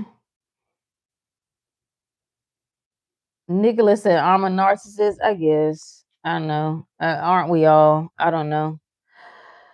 Whatever. The word is overused, misused. It's like we just need to call it whatever will that we can get behind that will point to someone else being the problem. It's like we gravitate towards that. I guess. I guess. I ain't with it. I want all of it. I'm not interested in making anybody else because I can't know what I know and then blame other people. Now I can dislike your ass. I can decide this don't fit for me. I can decide I don't want to spend my time and energy here. But I'm also acknowledging, that I'm also not a victim. People don't want to look in the mirror. They can blame everyone else for their problems. Well, it's easier to see other people than it is to see yourself. Mary Trimmer. Yeah, it takes two to tango, baby. And that's the whole idea, right? Like think about co-creators. The idea of co-creation. You have to call it. You have to call them. Sometimes people are reflecting how you see yourself. Sometimes people are reflecting your assumptions about yourself or your assumptions about them or your assumptions about life. Sometimes people are showing you what you don't want so they can help you get clearer on what you do want, which is a blessing. That's why you got to look at all of it in your favor. Like, I'm not mad at you. I can't stand your funky ass, but I'm not mad at you because you're showing me what I don't want. Thank you for helping me get clear on this. Like, I created you for this specific purpose. You have come into my life and have helped me get clear on what I do not want. I don't want to live like this. I thought I did. Sorry, no. No.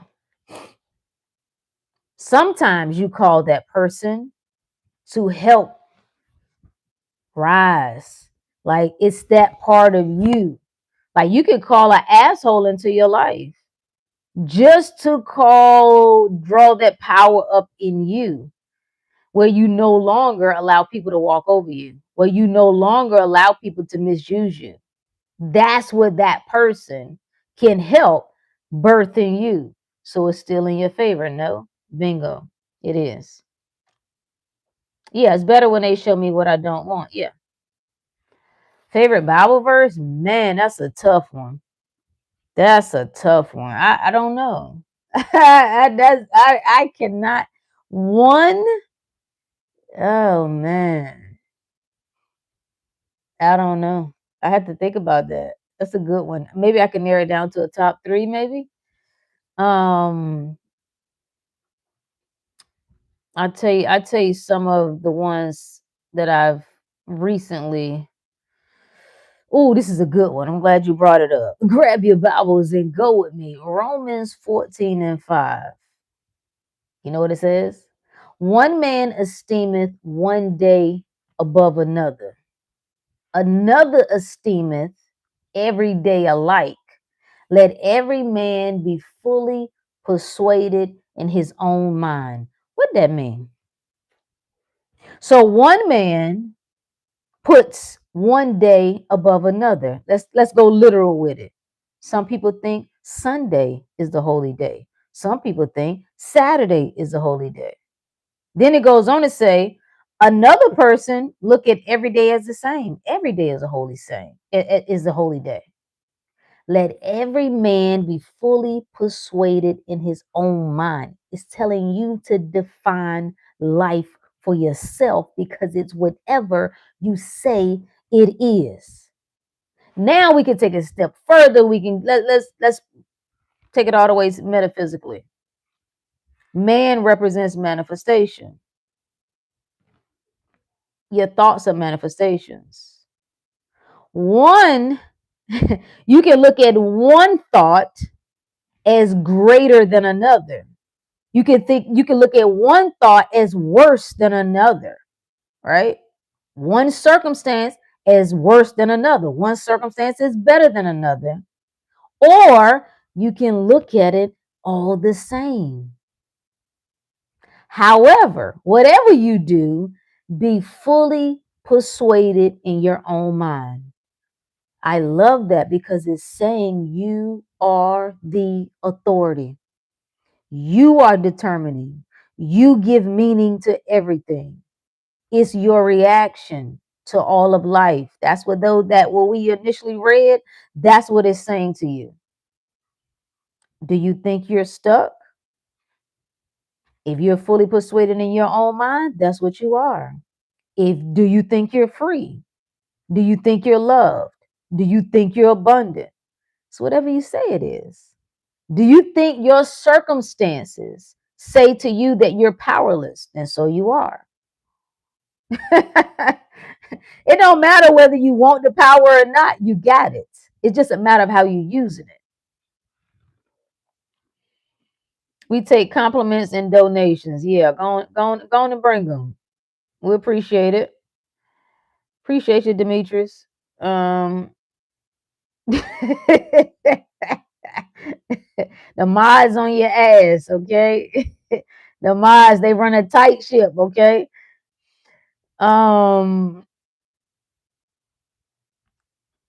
Saved by grace through faith in his blood. Okay, I like that one. I like that one. Is you saving you. Tomorrow, that's what we're going to talk about. Tomorrow, I want to talk about the Christmas story is about you. That's what we talked about today in the group. The you, Jesus is being born in you.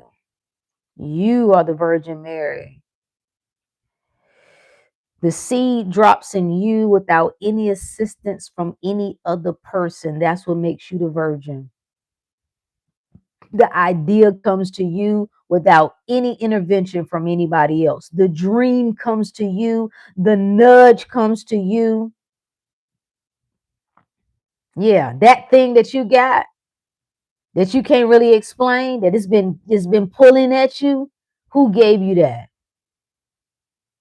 That was the seed implanted in you. It's your task to let that be birthed in you. It must rise in you. Ooh, great story. When you understand what these stories mean, it changes everything. Appreciate you, Jim. Merry Christmas. I think freedom exists in the form of discipline. Well, in a literal sense, like in a cardinal sense, yeah, I agree. But freedom is just a state of mind. Yeah, freedom is a state of mind. So it's natural, it's innate. We are naturally free. We then put blocks on ourselves. We then put chains on ourselves.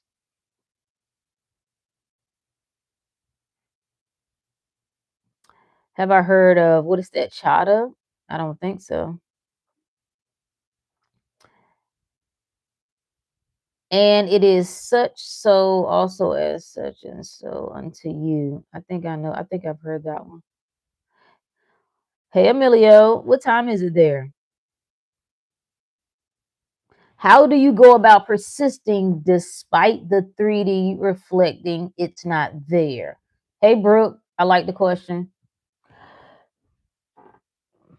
I don't know. I don't know what you mean. It's self-explanatory.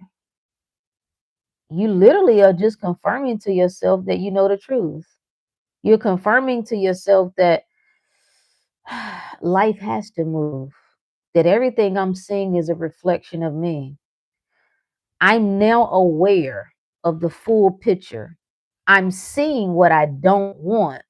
That confirms to me that I've already created what I do want. Me right now identifying as awareness, I'm aware of all possibilities, even the possibility that I don't want, that I don't choose, that I don't prefer. I've already chosen now what it's going to be for me. So I'm not moved. I'm literally just having a conversation with myself. I will not be moved. I am undisturbed by circumstances. I'm undisturbed by appearances. I know what the truth is. This world reflects me. My mind is the only reality. Me, I am all that is. So I ain't tripping over me seeing what I don't want. So what? It means nothing. It doesn't change anything. I'm still the authority. I've already decided. I can't see what I don't want without also knowing that what I do want it has to be there. You can't create one without the other. That's what duality is. So the moment that I see what I don't want, I look at it and I smile like confirmation. Confirmation that what I desire has already been created.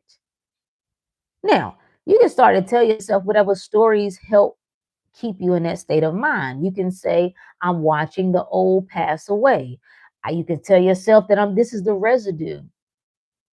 This is the residue of where my previous awareness, what I used to be aware of, that's just the residual that I'm seeing now. But it means nothing. So I would get into just a dialogue with myself. Really, you're teaching yourself to be your own coach. You're teaching yourself not to panic. Based on what I see, relax. We know what the truth is now. We're not moved by what we see. The only truth is what we dictate here, what we decide here, that's the only truth. And you literally imagining, right? Like how would you calm if you had a child or maybe a niece or nephew who was really scared, like they woke up, they had a bad dream, I don't know, 7, 8 years old, how would you calm them down? How would you soothe them? You would say, hey, it was just a dream. It's not real. No, you okay. I'm here. I'm here for you. No, relax. Come here. I got you. Don't worry. You're soothing yourself the same way. Relax. It's just a dream. That's not the truth. Like the same way, that's how you are soothing yourself. That I don't have to panic. I know I've panicked before, but not this time. Now, I like to swing it both ways. So sometimes that's the approach, and then sometimes I'm in my badass mode. And I'm like, look at here, motherfucker. I don't care what you show me right now. Okay? You understand me? You know what's up, and I know what's up. Okay? You can show me whatever you want to show me. You can't move me. Because I know what's up, and you have no other choice but to give me what I want. So I like a little bit of both of that. You know what I'm saying? Depending on what kind of mood I'm in. Knowing that it don't matter what I do, it really don't matter what I say. I just need to be aware that I'm the one in control. I'm aware that I always get what I want. I'm aware that life always unfolds in my favor. I'm aware I could never get it wrong. I'm aware that everything in my life is perfect. And I get into this rampage, right? Sometimes you talk yourself off the ledge. You just keep getting into this flow with yourself. You got to practice it. Because at first you're like, oh, I don't know. I don't know what to say. Am I saying the right things? Am I not saying the right things? Just practice talking to yourself until it comes natural to you. That you just get into this conversation like, listen, this is who I am. I know I'm the creator of my reality. I know as I think, so I am. I know that the outer form reflects the inner state. I know this is what's true for me now. I know I don't have to worry. I know I don't have to panic. Even when I see it getting worse, like callous the mind. Let it know I'm in control now. No, no, no, no. We're not swinging that way. Not this time. Yeah.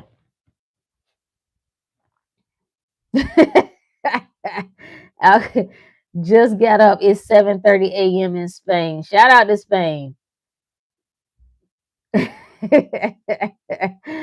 Good morning. The Nordic light dancing in the sky over Sweden. Shout out to Sweden. You see, we worldwide, baby.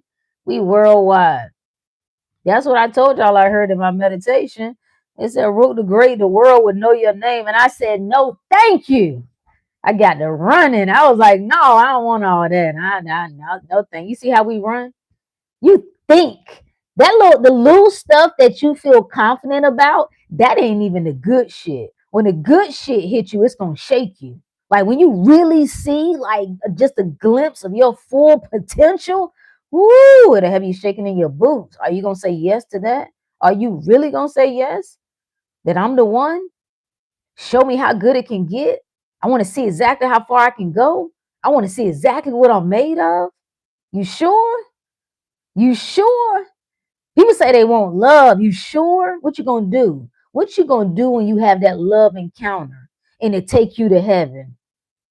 You sure you ready to receive that, or you gonna be looking for something to be wrong? You gonna run and say it can't be right. Something this is skeptical. I don't know. I don't know if I can trust her. I don't know if I can trust him. Are you sure? Huh? Bonus dias, my friend.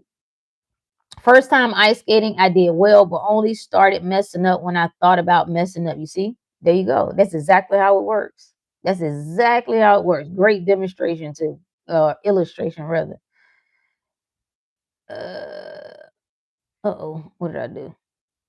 Why do you think so many people are afraid of what they could be? Good question. And never reach what they could have been. So many people around me are anxious, afraid, and comfortable with being in a lower mind state. Honestly, I just think we've practiced that. I just think our entire life we were, I use the word groom loosely, but groomed to be fearful, to be on the lookout for things not to go wrong. We were taught the world is not a safe place. It's danger. Everything is dangerous. The world is dangerous. People are dangerous. Okay. Germs are dangerous. Just think about it. Like everything that we've been taught. And then even if your world don't look dangerous, even if you appear to be healthy, then there's always this looming demon. That no matter what, there's always this thing that before you know it, this sucker come through and despite your best efforts can get you. Like that's been embedded in the collective decades, century, millennia, over and over again. So we've practiced putting our awareness on that. That's what we've practiced doing. And unlike the West, unlike the East, we haven't created buffers for that. So you look into Eastern practices, a lot of that is pulling away. When you see some of their practices and rituals, it's about pulling away from the world. So you can cut that off sometimes. Be in a state of contemplation. When you contemplate on higher ideals, when you contemplate on the divine, it pulls you out of the realm of time. That ain't the culture here. So it feels so much more familiar to be afraid. It's the comfort. The pain feels comfortable. The pain feels familiar. Fear, the anxiousness, is what we feel like we know. Even though it's not what we want, it's like, but this feels familiar, so I at least need to stay here. You show me ecstasy, I'm skeptical of that. You tell me that I can have absolute exceptional health. I don't know nobody that's living like that. I don't know that I can trust that. That feels unsafe. I don't feel safe with that. So I think that's the biggest reason it appears that people are more afraid and more comfortable. I think we got to remember when a lot of us was there. It's what we were used to. It's what we knew.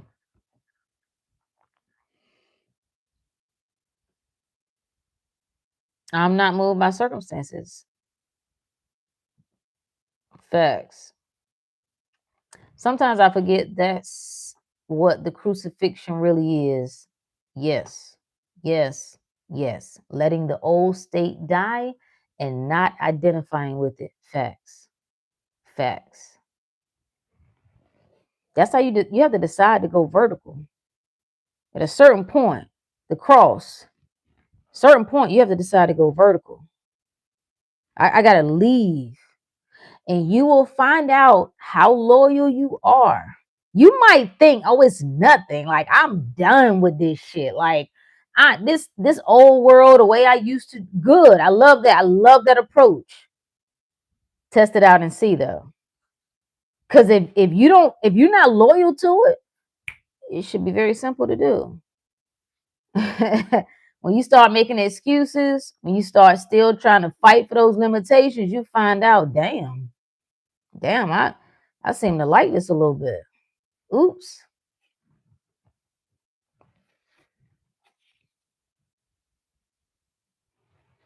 Merry Christmas. Merry Trimmers.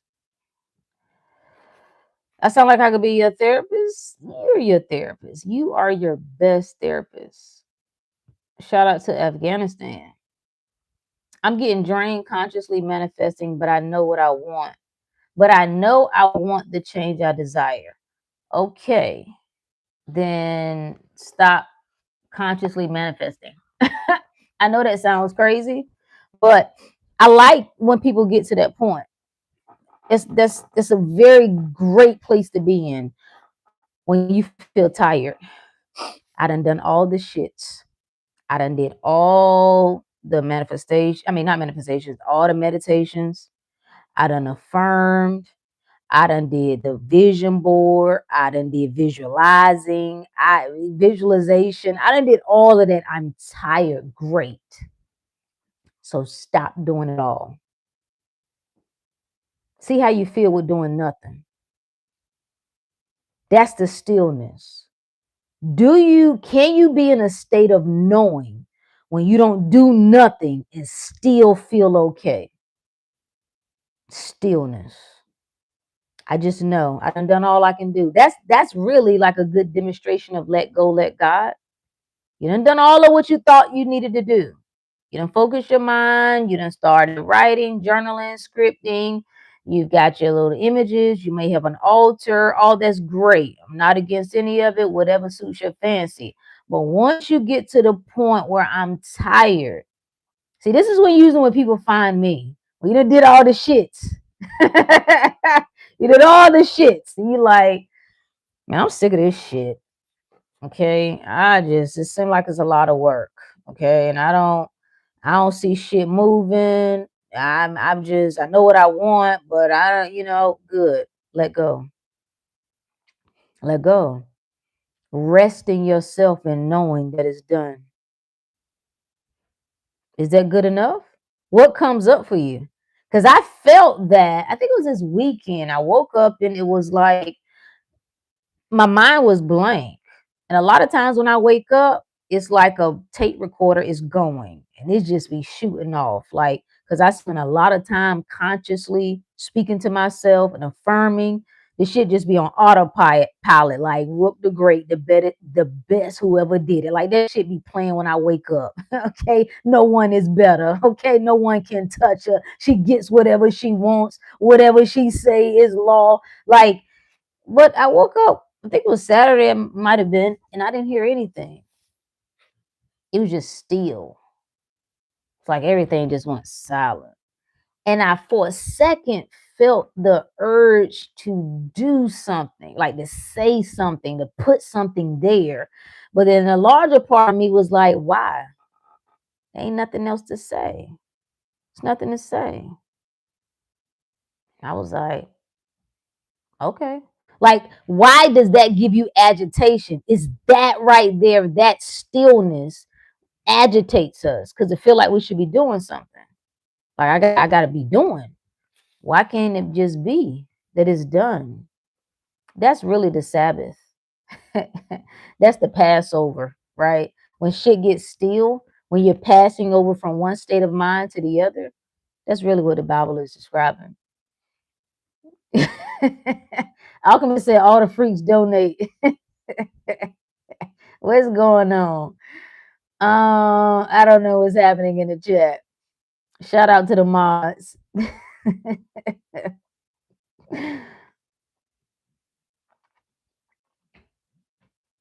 They talking about Jesus. What they say? What they talk about Jesus? You are Jesus. What up, Jovi? What's going on?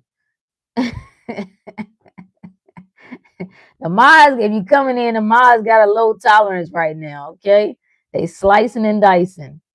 Don't drop Bible verses if you're reading it literally. You have no. He said we witchcraft. Good, good, good. I like it. I like it. Are you scared? You should be scared. Okay. You come on. You come in here on some bullshit. You should be scared. We'll swallow you alive. Pause. I like that though. Do you even know what that means? Do you know what that means? What does witch mean? Just be saying shit that somebody told you. What does witch mean? Wise woman. Ooh, ooh, the wisdom. Ooh. So that's not even offensive. Can you get what you want? Like if you're not dealing in sorcery, which everybody is dealing in sorcery. Everybody is operating from some sense of I can impress on the unseen so that it impacts or alters the scene. When you pray, same shit. Ain't that what you're doing? You're praying to the unseen with the hopes, with the intention that will make an impression on the scene. No, absolutely. So, yeah. Wise men know the benefit of a sorceress. It's okay. There was a crazy in the chat. Okay, okay, got it. Yeah, definitely. Yeah, yeah. At least from Louisiana, so you already know. Emilio said, "I'm surrounded by witches in the inner circle, and I love it." There we go. There we go. Jesus, aka our higher divine self, came to abolish our sins, aka our self imposed limitations, so that we may enter heaven through him, aka a resurrection of a new self. Thank you. Beautifully put.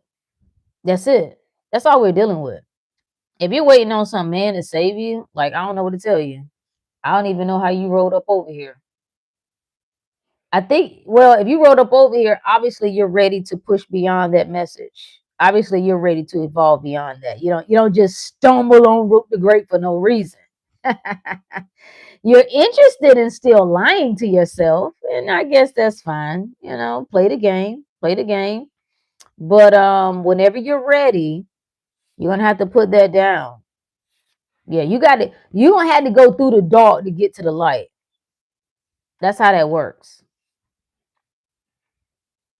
What's up, Ed? No, it's not quite that time, my time. I think I'm an hour behind you. Yeah, we willing and dealing. I mean, why not? We bringing in the Christmas holiday. No, yeah, we're talking about Christmas being the story of you, the Jesus being born in you. Yeah, yeah, yeah. So let me go back to that. Let me go back to that. Oh, there's another verse. Somebody asked me about my favorite Bible verse. Here, I got another one for you. Ready? Proverbs 20:8. Oh, this one got me excited when I came across this one. A king that sitteth in the throne of judgment scattereth away all evil with his eyes.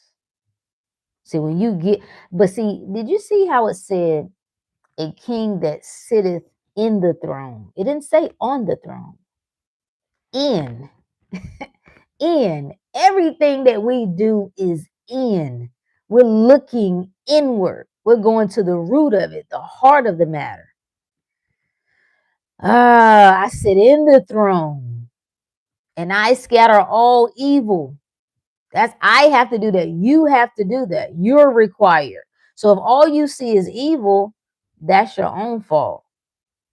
Because you looking with evil eyes. If you want to see power, if you want to see divinity, then that's what you have to look with those type eyes. Huh? No doubt, honestly, it's real chosen ones out here. Facts. Facts. Facts. Somebody who asked me about earlier something about like knowing what to do. You just feel like you want to make a change, but you don't really know what to do. I got another one for you. Jeremiah 33:3. Call unto me, and I will answer thee.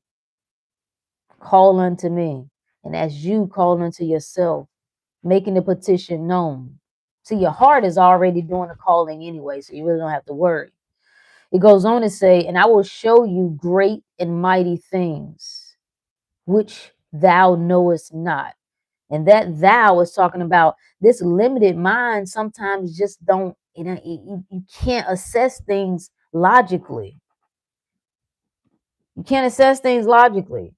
I saw a post that said, why is it that smart people struggle the most with love? Why is it that smart and intelligent people often seem not to find loving relationships, so on and so forth? And someone replied, because love is the absence of logic.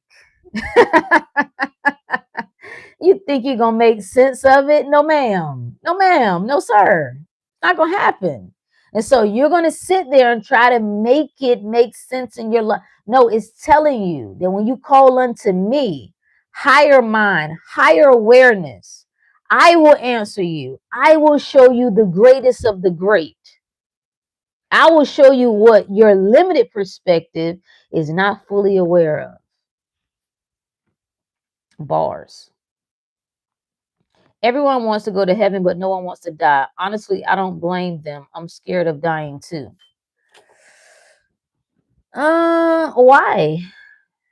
You should explore why. I think everybody should face that. Everybody should face their fear of death until you dissolve it.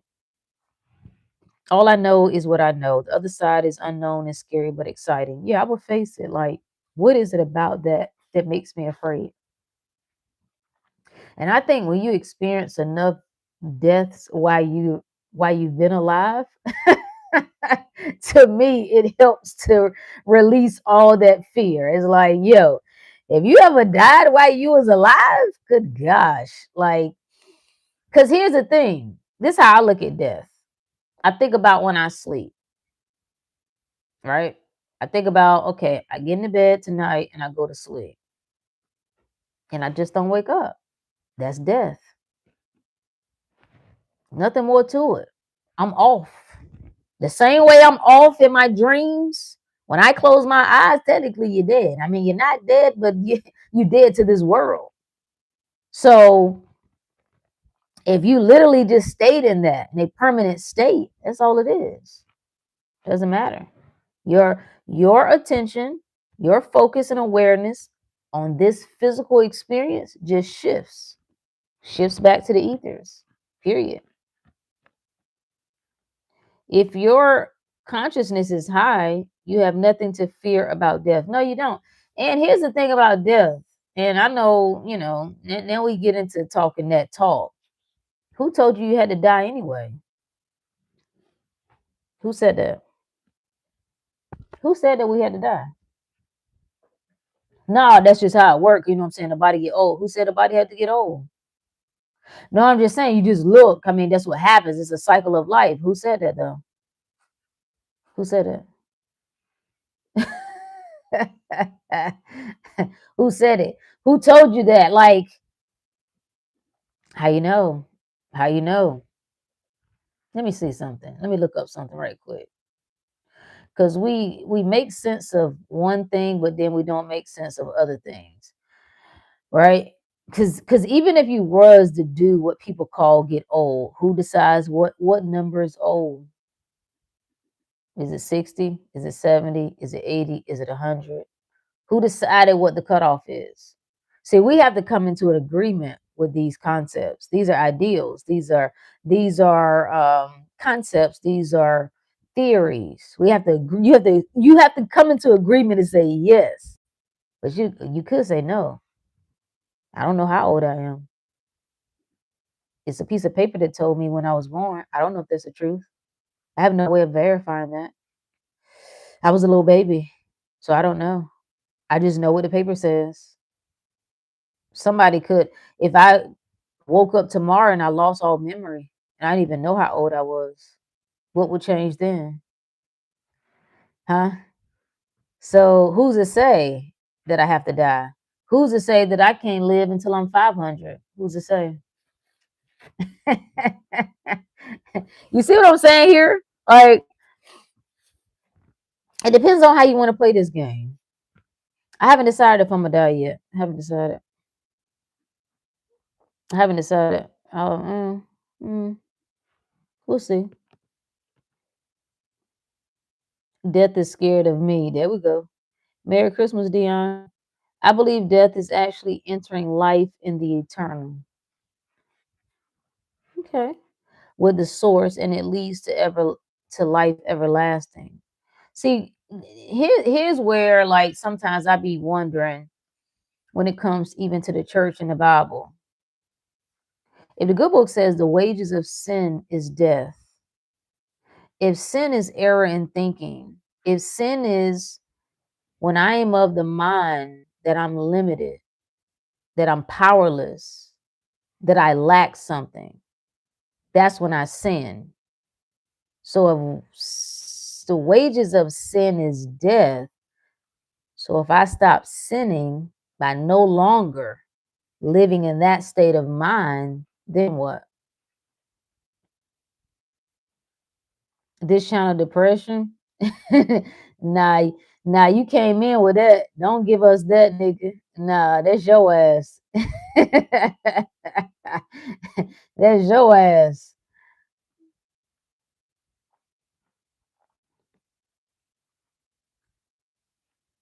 A collective decision, we hold the power. Facts. Facts. Nope, I don't have no PTSD. PTSD, that's a concept. Age is a limitation. Age is a condition. Yep. And we see that. That's why we see some people who 40 years old and they look like they're 80.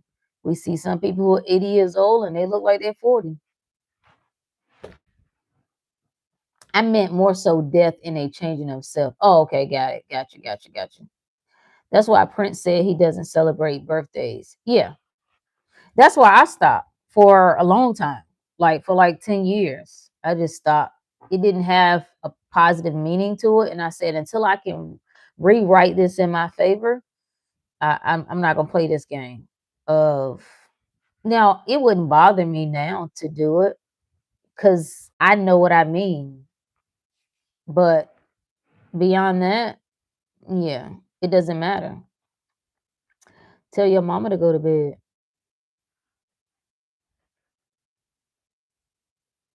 It's a heck of a title. Yeah, we be talking that talk. That's what we do. That's what we do. We talk about how to get what you want just by changing your mind. How to live the life you want just by changing your mind. How to experience the health you want just by changing your mind. That's it. Changing how you see things, changing how you see yourself, looking at yourself in the highest light, looking at life in its highest light, thinking only in your favor. What does that look like? You ever did that? You ever thought only in your favor? No matter what came up, you only thought in your favor? No matter what came up, you said it has to work in my good. It has to. Like it has no other choice. What'd that be like? When you only look at you through the lens of God, through the lens of perfection, through the lens of all power. Or do you look at yourself through the lens of helplessness? Are you loyal to the story that says we always have to work 10 times harder? Well, the system is set up against us. When you repeat their words, when you repeat their stories, that's what you're saying. In my reality, I'm secondary. I've made that God. I've made that the truth based on the evidence. Because history shows, okay, whatever you like, whatever you say works, whatever. Yes, I have done that. It's how I have become successful now. Shout out to you. Shout out to you.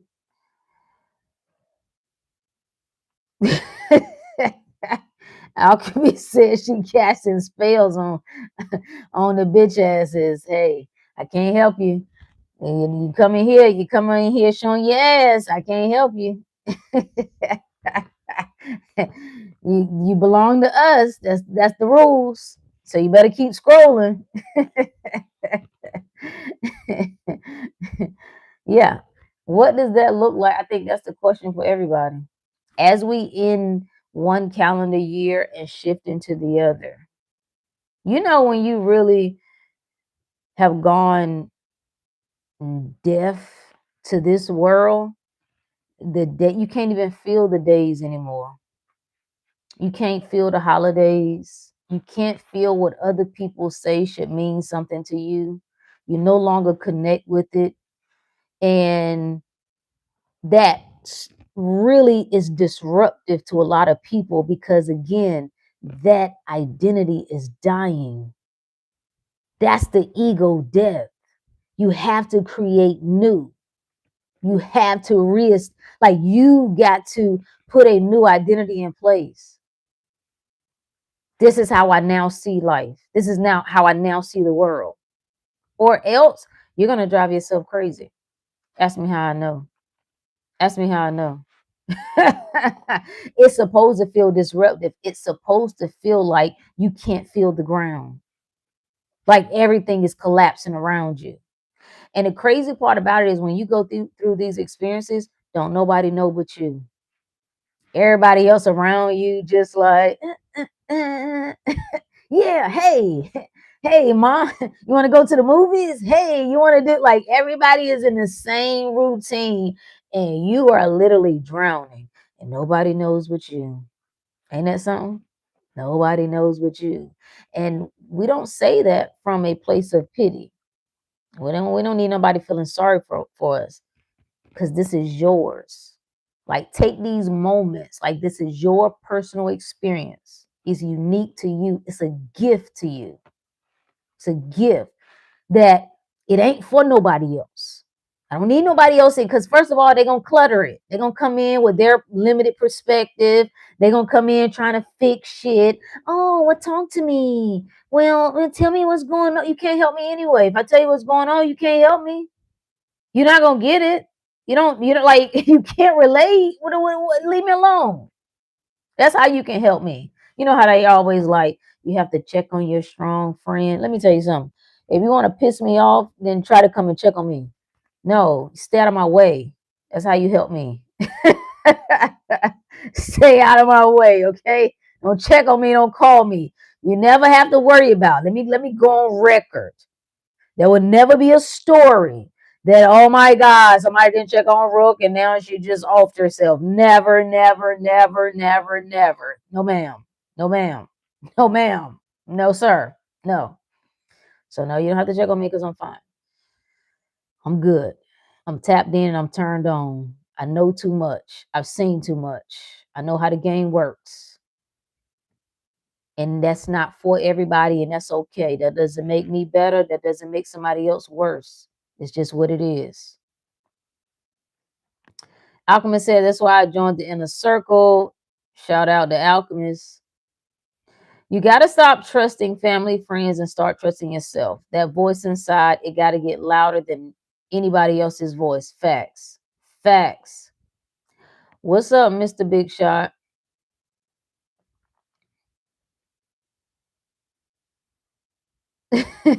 I've been stopped telling my business. Yeah, they can help you. This is the best thing that can ever happen to you, for you to be redirected to yourself. It's the best thing that ever happens to you. You're going to consult with you in a way that you never have. You're going to have to trust you in a way that you never have. You're going to have to talk to you in a way that you never have. You're going to have to be patient with you. You're going to have to be kind with you. You're going to have to be loving with you in a way that you never have. You're going to have to wipe your own tears. That's what you're required to do. Why? Because you're the one and you got to lead the way. I didn't say that. You said that. You chose this shit. Okay? Whether you accept it or not, whether you acknowledge it or not, you did. That's why you feel it. That's why you can relate to what I'm saying. Should I cancel my Christmas plans because it's raining? Do whatever you want to do. It's your world. I trust my inner voice. Now my sister is pregnant. Good for your sister. California going through the trenches right now. What's going on in Cali? Is it? Uh-oh, I done clicked the wrong thing. I see where you're coming from. However, I have some good friends and family help me get out of some dark places, and I'm thankful for it. And see, you see how you can't get it wrong? You see what I'm saying? Like it's still good. You'll know, like it's great to be able to get what you need when you need it. So that's not wrong. Like shout out to that. I'm just specifically talking about, some of us go through very transformational periods and it is isolating. You're still living life, you're still working, you're still around people, but you're isolated. It's almost like you're going through the fire. It's a purifying period. And there literally is no one else. And it doesn't supposed to be. You specifically are learning how to turn to yourself to be the source of everything you need. That's what makes your specific, I hate to use the word, but journey unique. We got to have people who are able, who are aware that they're the source. We got to have that. If you have to have someone else, well, you better make sure you always got someone else. Because if you don't, I don't know, shit get tricky. If you know that I'm the source, it doesn't mean that you never gonna have people around you. But once you're of the awareness that everything is springing from me, even when people are there, I know I'm not getting it from them. They're reflecting me. So even if for whatever reason I can't get to them, let's say they out of commission, they got a lot of shit going on. Maybe they going through their own thing. I'm still okay. I'm still good. That's what we are sifting through, some of us. I mean, if you have family traveling to your place, I try to see okay. I don't know what y'all talking about. How do you feel about this quote? No matter how isolated you are and how lonely you feel, if you do your work truly and consciously, unknown friends will come and seek you. I agree 1000%. I think when you really understand this game, you can never be lonely. You can never be lonely. You might can feel lonely, let's say that. You might can feel lonely, but you never by yourself. Like you everything, everybody that's ever existed. Like you got the whole world within you. So you can't be by yourself. You can feel, your mind can play tricks and you know what I'm saying? Like you can do all sorts of, the mind story tells. That's what its job is. I'm miserable. I'm lonely. I don't have nobody. I can't depend on nobody. Nobody shows up for me. It's always one thing after another. I do more giving to others than people give to me. I can only depend like that. That's storytelling. When you move beyond that, whenever you get in those places of despair, this is what becoming the observer is. You come out of that. I'm all of this. I'm this whole experience. It's impossible for me to be by myself. It's impossible for me to lack anything. But yes, I like that quote. That's what peace is. Peace says I don't have to trip. I don't have to worry. Anything I could ever need, I will always get it. I like the idea of gatekeeping, it just grinds my gears. You really think somebody can block you? You really think somebody could cut you off from access or knowledge? Yeah, Rook, don't you see? Let me tell you what they did to so and so. I don't care. Why are you comparing yourself to somebody else? Don't you know who you are? I don't need examples of whatever. Nobody. You should be under the knowing. Nobody can cut me off. I got direct access. I am direct access. So yeah, I like that. I've heard that before. We in the East. In mine, absolutely. Absolutely. Okay, strong winds and rain, central. Okay. Shout out to Cali. The man in the mirror, MJ called it. There we go. There we go. I feel you. I went through that when I spent 10 years failing in business and finding myself. My family couldn't really understand sometimes, but if people love you, they'll give you space. Yeah. That's what you'll find. That like anybody who's upset with me because I haven't explained the past years of whatever and they feelings, I don't give a damn. And I'm not going to explain it. I genuinely don't give a damn. There are people who I haven't spoken to who just know. They don't know because I ain't talked to them, but they know. Like at this stage of my life, the number one requirement is meet me at the heart level. If you meet me there, you will understand me. If you don't, you won't. And if you don't, I don't want you to. Because that tells me where you are. Stay in your ego, stay in your mind, do whatever the fuck you've been doing. I don't care. I'm not complaining and I'm not explaining nothing. So, well, rule that will make you, as a person, you have to do. Listen, I can't. Whatever works for everybody.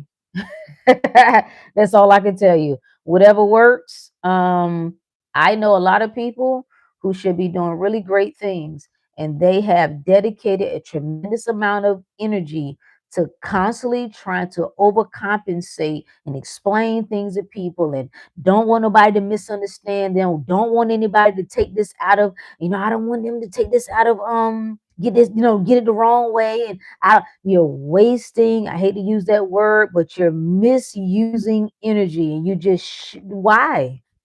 Why? Because you don't trust yourself. Because if you trusted yourself, you know that your squad, your people gonna know you. They're going to know you. They're going to know your intentions. They don't have to understand every move you're making or every whatever thing that you're going through. They don't need the details. They know your heart, and that's good enough. So no, I ain't explaining nothing. I'm not explaining why I didn't go to so and so's funeral. I'm not.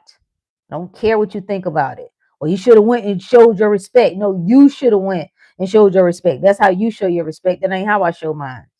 So I don't care what you think. Well, that ain't right. I don't care. You should have went to the baby shower. I ain't want to.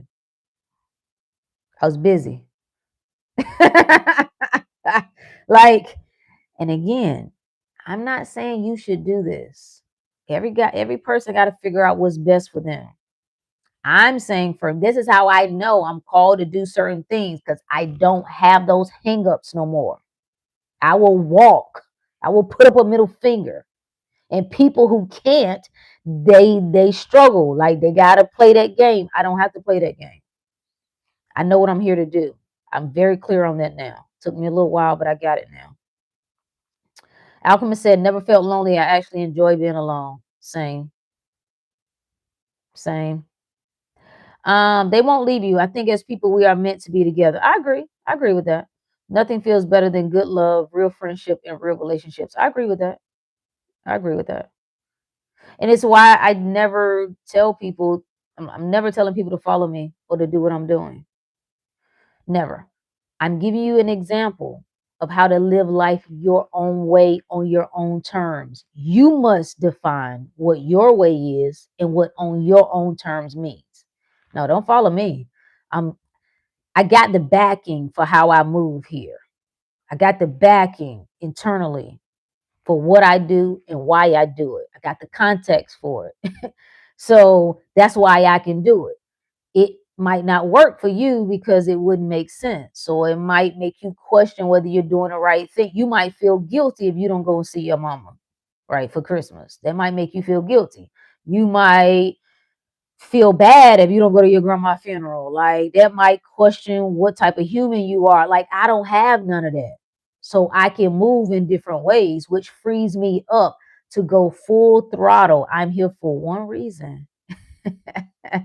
You understand me? The highest expression of the divine. Like when you see me, you're going to see God. I don't care about all the other stuff. The humanity stuff, I do that because I like to play, because I'm having a human experience. This is fun. But outside of that, I don't care. And anybody that can rock with me, they can rock with me. Anybody that can't. It's okay. Everything is good. It takes too much energy trying to sugarcoat for everybody. Yes. Yes. It's not as hard as everybody think it is. It's the fact that you are rationing your energy to all of this low level shit, trying to explain to yourself, trying to don't want nobody to feel bad, don't want nobody to misinterpret you. You don't want to come across as an asshole. You don't want to come across as selfish. I know my heart. See, as long as I know that, I'm not responsible for how other people perceive whatever. It's none of my business. Took me a while. I'm not gonna say that I just I just accepted all this. No, I wrestled with this shit too. But I had a choice to make. See, this is that what was the title of this? What did we title this? Uh Desire Doesn't Manifest. The story that you're loyal to. I'm loyal to the truth. There is nothing else that means more to me than that. I will leave everybody. Everybody. There's nobody that I won't put on the chopping block. Nobody. Nobody. Yeah. That takes a unique mind, okay? And so again, it's not necessary for you. If you don't resonate with that, doesn't make sense to you, then you just throw that away. Andre said moves into a higher playing field, therefore an outer space between understanding each other. That's the beautiful part. God, that's like a God experience with another person is just amazing. Like you don't have to, we do so much filtering. Like I think that's where I don't have a tolerance.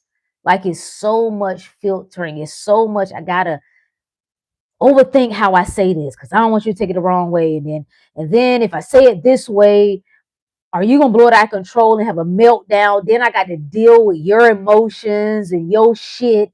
And then that messes up the mood. Like everybody is just filtering and trying to ugh, I hate it.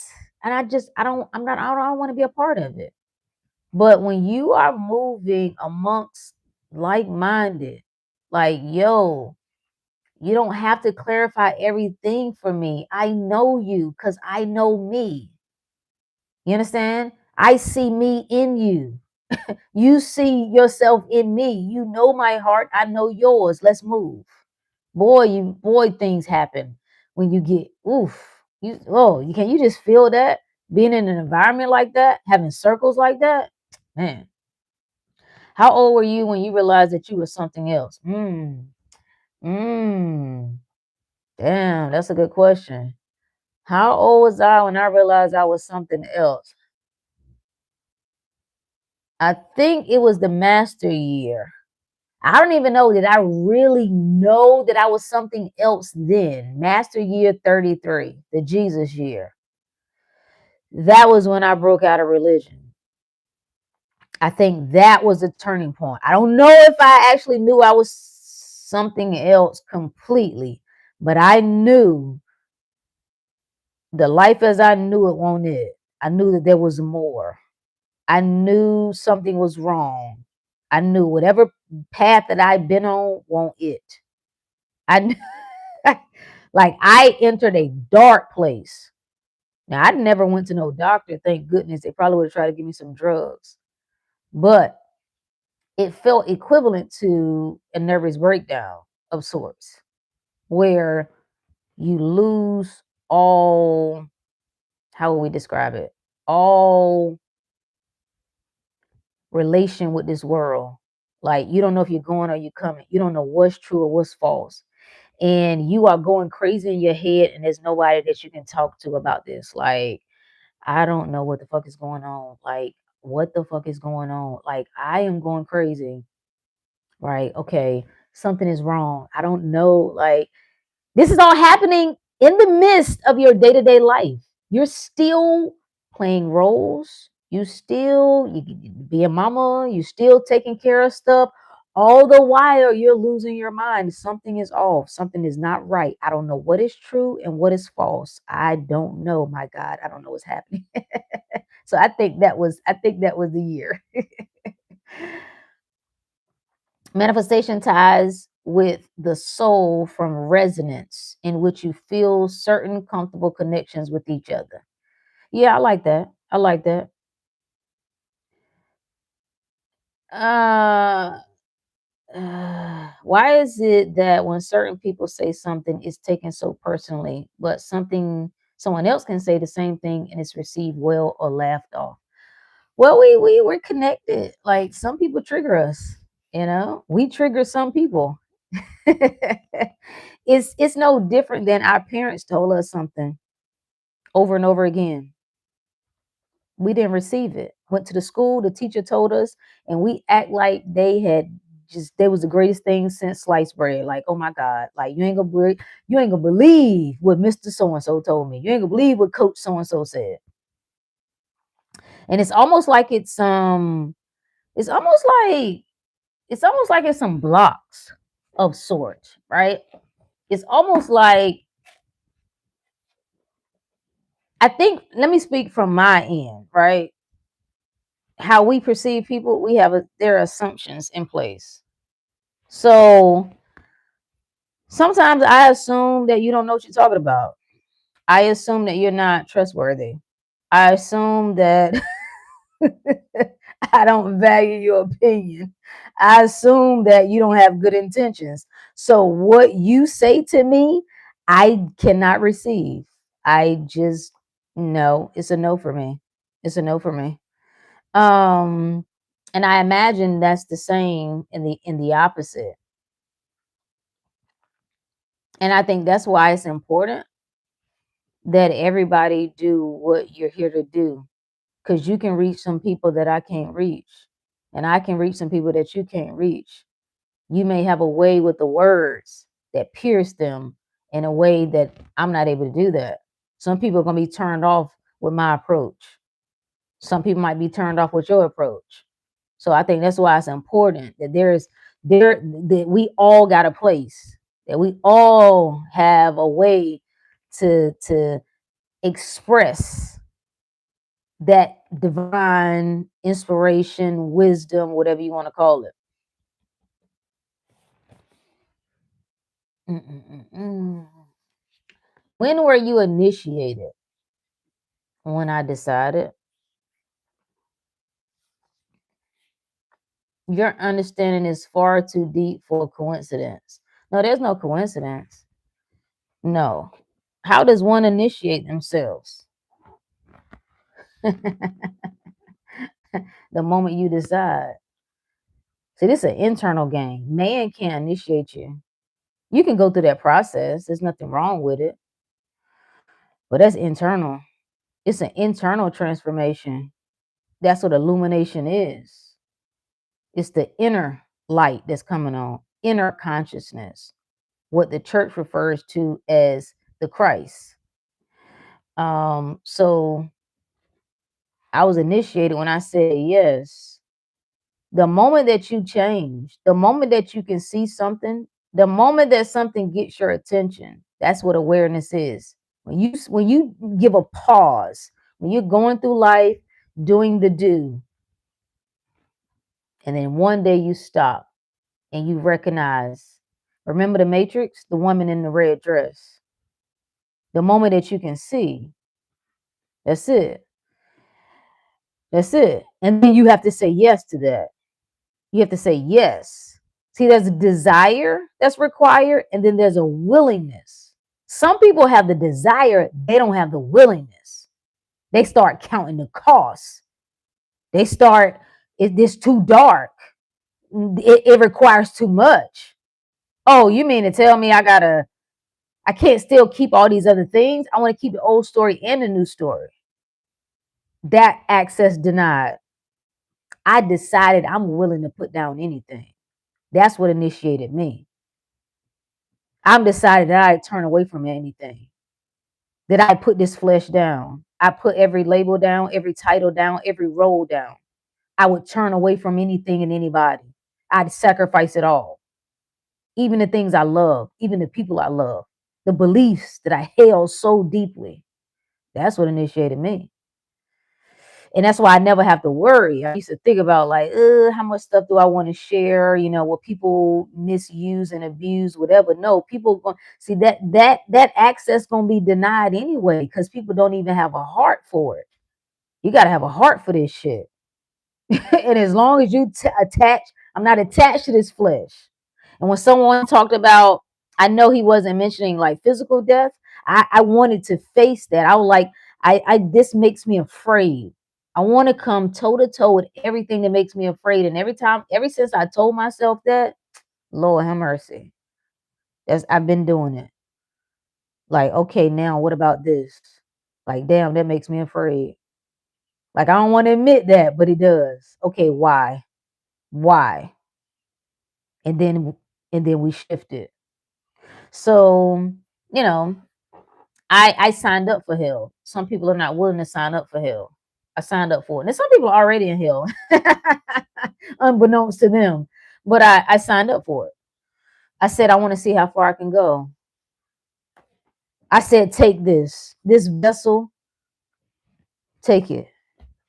I turn it over. I turn it over. Divine, express yourself through me in the highest. Make sure when they see me, they see you. That's it. And I want to really say that I didn't have a background in this, y'all. I ain't got no background in this. I ain't come through the lineage and all that other shit that people think. Oh, that's cool. I ain't got no problem with it. I got no problem with it. If I was starting over life and a family and children, my babies would be getting this version and it would be instilled in them and that would be their story. But I'm saying I ain't had none of that. So it don't matter. All you need, desire and willingness is it. And then watch the rest of it unfold. Appreciate you, Philip. Wise as wine takes time as we age eternally. Perhaps. Religion is the worship owed to God. I guess.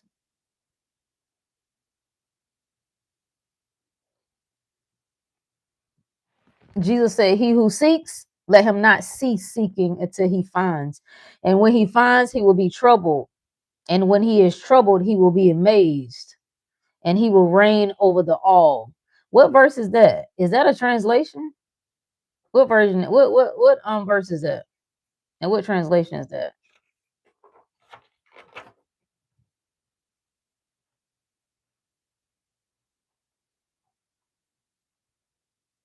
What's up, Eon? I've been here. Where you been? Wisdom is justified of herself. Facts. Facts.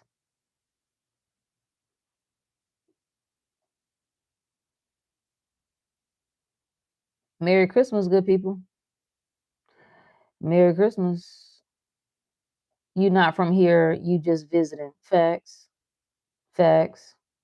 I gotta get drunk off this glass of milk. Ooh, not the milk. And that sound like bubble guts. I still hurt from things I had to sacrifice because that was the price to walk the path. However, there's always a price to pay. I don't really like that story. I understand what you mean, but um, if you're gonna sacrifice something, sacrifice it with love. Like, feel good about it. When the good book says God loves a cheerful giver, don't give it if you ain't cheerful about it. And I know what you mean when you say that sometimes it is a, there have been things that I've had to turn away from that wasn't all shits and giggles, but it was good. It was good.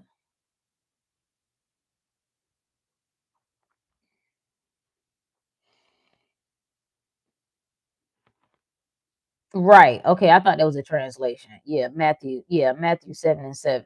Yeah. Yeah. Yeah. Yeah. Ask and you will receive. What does ask mean?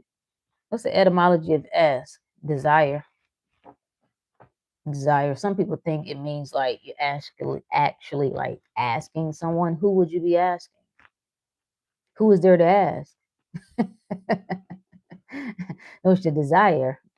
You have to have a desire for it. Some people are cut off right now because they won't even desire more. They've already convinced themselves that they cut off from more. They already convinced themselves that more is not available to them. So they don't even ask. They don't even desire it. They have settled. This is my life. This is what I'm stuck with. Okay, cool. Seek and you will find. Seek and you will find. What is it that you want? What is it that you want? It's saying to you when a desire comes, like you got to see it through. Seek and you will find. Not go looking for something that you don't have. It's just a realization. That's the whole book is not talking about chasing something. It's talking about realizing something. Realize the power that you have. Realize what's within you, what you are. Yeah. Knock and the door will be open. Yeah. Set it in motion. Set it in motion by way of your mind. Set it in motion by way of your awareness. When you become aware of the thing, access is granted. You become aware of your power, access is granted. You become aware of healing, access is granted. You become aware of love, access is granted. You will never get access to anything you're not aware of. You can't. How? Gospel of Thomas. You know what? I'm glad you brought that up because I wanna. We should dive into the Gospel of Thomas. I like the Gospel of Thomas. As you know, the lights are on a birth, but the world turns those lights off or dim them. Let's not give the world too much credit here. Sometimes it takes someone to come along and stoke the flame of illumination inside an individual. Perhaps, perhaps, but I don't want anybody to think that I know what you mean when you say that, but I don't want anybody to think that. Remember, you are the Virgin Mary. Okay, what does a virgin mean? Untouched by man. You don't need no men, no human intervention. The quickening comes. It's a quickening that comes to man. Comes like a thief in the night. That even if you was off on an island by yourself, access is not denied for you unless you deny yourself of it. Now, I understand the work that we do, and I think it's beautiful what we do. And it's this evolution that's happening, it's this expansion that's happening, this co-creation that's happening, and it's light to light to light to light. And I'm not gonna sit here and try to front like I have not been inspired and things haven't moved me and things haven't pulled me in a certain direction, whether it's books or whether it's hearing certain words. But make no mistake about it, you are everything that you could ever need. Gospel of Thomas is Catholic, non. Yeah, let's not do that. Let's not do that. Let's not do that. Let's not do that. Let's not do that. Let's not go into all the that's again like you got to listen to somebody else tell you what's acceptable, whether it's heresy, whether it's the approved this or that. I am loyal to the truth. You understand me? I have an eye for the truth. I know when I see truth. I know when I read truth. I know how to discern truth. Okay? Nobody on this planet is going to tell me what to read or not to read. No committee, no church, no other authority tells me what the real is. No, not for me. Now, if you can't read certain things, don't read it. But for me, in my house, I will serve the Lord. And what is that? My own awareness. Okay? And I'm aware of the truth. And I'm not interested in what nobody put together who said that this is appropriate and this is not appropriate. This is authentic. This is not. I will be the judge of that. Okay? That's how I roll. You give and you shall receive. Facts. Realize you're God. Facts. I gave away $100 to a homeless man and got 300 back within a week. I love it. I love it. Sacrificing with a cheerful heart is admirable. Pain and hurt doesn't mean not cheerful. I mean, it was dear to me and I was willing to part ways. Got it. I understand. I'm glad you on this morning. Please don't take this in no disrespect. Gorgeous. There's something. Appreciate you. I appreciate you, Philip. All is one. I can be inspired by a leaf. Facts. Facts. Like you can just go out and look in the sky. You ever just stared out into nature? You ever just looked at the ground? Like you ever just look at a tree, like just stared at it until you and that tree became one? It's beauty everywhere. It's truth everywhere. You can't escape it.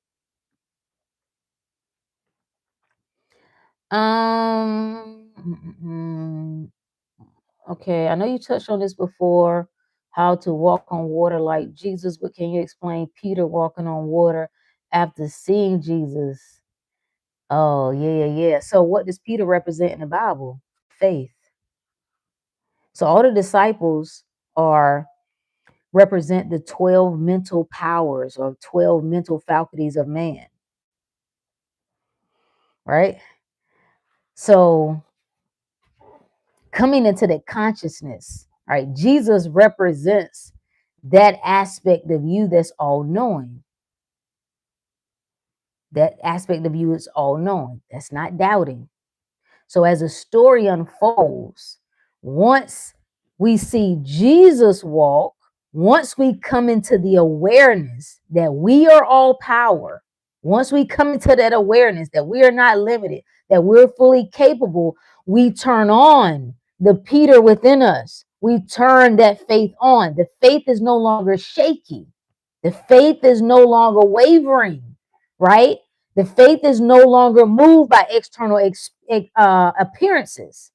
The faith now is able to walk on the water. The water is the water of the mind. The sea is the unsettled mind. The raging waters, that's of the mind. So when Peter is able now to walk, it's saying that faith within you is able to ride any storm of the mind, any doubts that come up, any fears that come up, you able to walk that thing.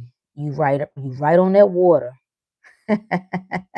It's beautiful, right? When we bring these stories alive, the truth of it, and you know that all of it is a story of you unfolding, is magical. It's absolutely magical. And it's telling you to keep your attention. Why I harp on this so much. Keep your attention on what you want. Keep your attention on the highest. Keep your attention on your power. Keep your attention on what you want. Keep your attention on what's going right. Keep your don't spend time arguing with people. You don't argue with the world. If they fighting over who doing well, no, let them have that. Everybody got a role to play. You know too much to play that game. So we're talking about sacrificing. You have to sacrifice your affinity to play in that world.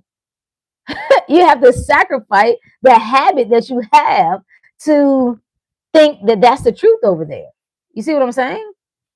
I wish I could find I made some notes earlier. I wish I could find it.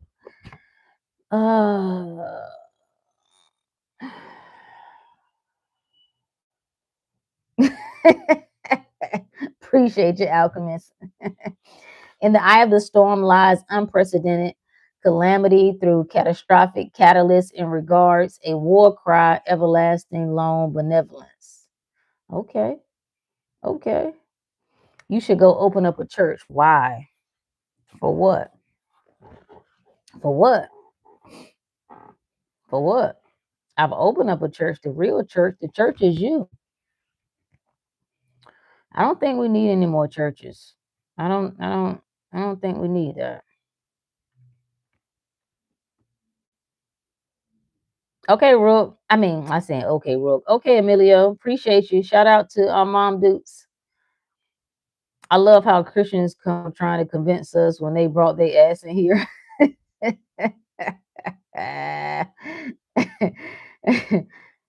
Yeah, you know, whatever works. Whatever works. That's all I can say. Whatever works. And what you're doing is work, if what you're doing is working, it shouldn't bother you if somebody else is doing something else. If what you're doing is working for you, you should double down and triple down on that. You shouldn't need nobody else to get on board with that. You should take that and ride that shit into the sunset. Like, hey, I don't know what to tell them. I tried to help them. Oh well. I'm better. I'm getting better with not overcompensating anymore into wrong situations, especially because my intentions be pure. Yeah, you don't give it any power. Define every situation. Tell yourself every situation works in your favor, no matter what happens, no matter what it looks like. I'm still in control. I still get to decide. You the only one defining things. You decide if this was a bad thing to happen. It's like when people say bad thoughts. You have to define it as bad. Who told you it was bad? Because I don't like it. You don't have to define it as bad. It's just unwanted, undesired. You gave it a negative. Oh, I'm having my negative thoughts. Is my negative thought. Well, stop calling it negative. Just a thought. It means nothing. Has no power until I give it power. Everything has to come through me. It's like the UPS dropping off packages. Them thoughts, you got to sign off on them. I agree. I don't agree. I co-sign that. I don't. I give that power. I don't. Appreciate you, Alchemist. What are we watching? Heaven. Yeah, you've entered the gates of heaven. What do you plan on eating for the holidays? Same shit. Even though the holidays are simply symbolism and urging consumerism, doesn't mean we can't still enjoy ourselves. Yeah, eat whatever you want. I'm not really doing the holiday thing. I'm in another mode right now. So my regular things, probably gonna cook. I probably will cook me some greens. I bought me some greens and some cabbage. Um, I did cook me some sweet potatoes. I haven't eaten them, but so I'll probably eat that salad. My normal stuff.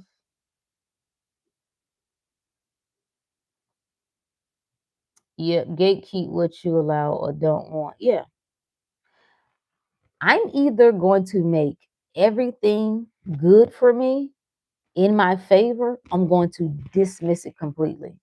If I can't make a thing good in my mind or in my favor, I neutralize it and I just move it out altogether. Period. And what I'm not going to do in my mind, in my reality, say this was bad for me. No, no. And you can say that, you can use that back to the example you asked about eating. Like, whatever you're going to eat, I would make it good.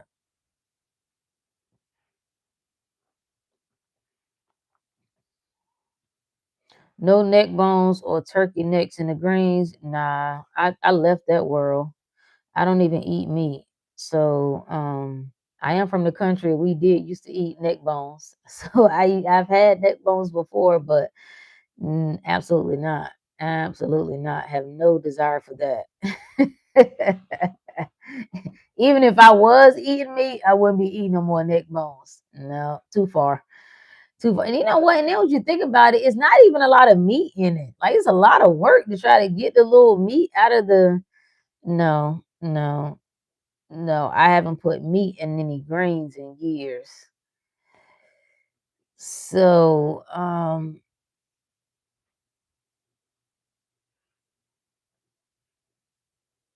so yeah. So yeah, that's but you do whatever works for you. You do whatever speaks to you. You do whatever I do what works for me. I do what makes sense to me. I don't try to prove anything to anybody. People think because I'm passionate about telling people that they can actually change their diet and use food to help transform their health, that I actually care what people eat. I don't give a damn. I don't have no problem. I don't have no health problems. My body ain't in pain. All right. I'm not growing out of my clothes every year. Okay.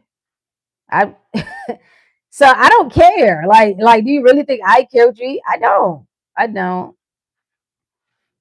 Appreciate you. Yeah. I'm not my concern. Do whatever works for you. I would say whatever you do, make sure it benefits you. Make sure it fires you up. Make sure it energizes you. Make sure it makes you come alive. Make sure you're operating in the optimal state, whatever you're doing. Trust yourself. So if you need to, eat hog ass and that makes you feel powerful, then do it. I don't care. I don't care.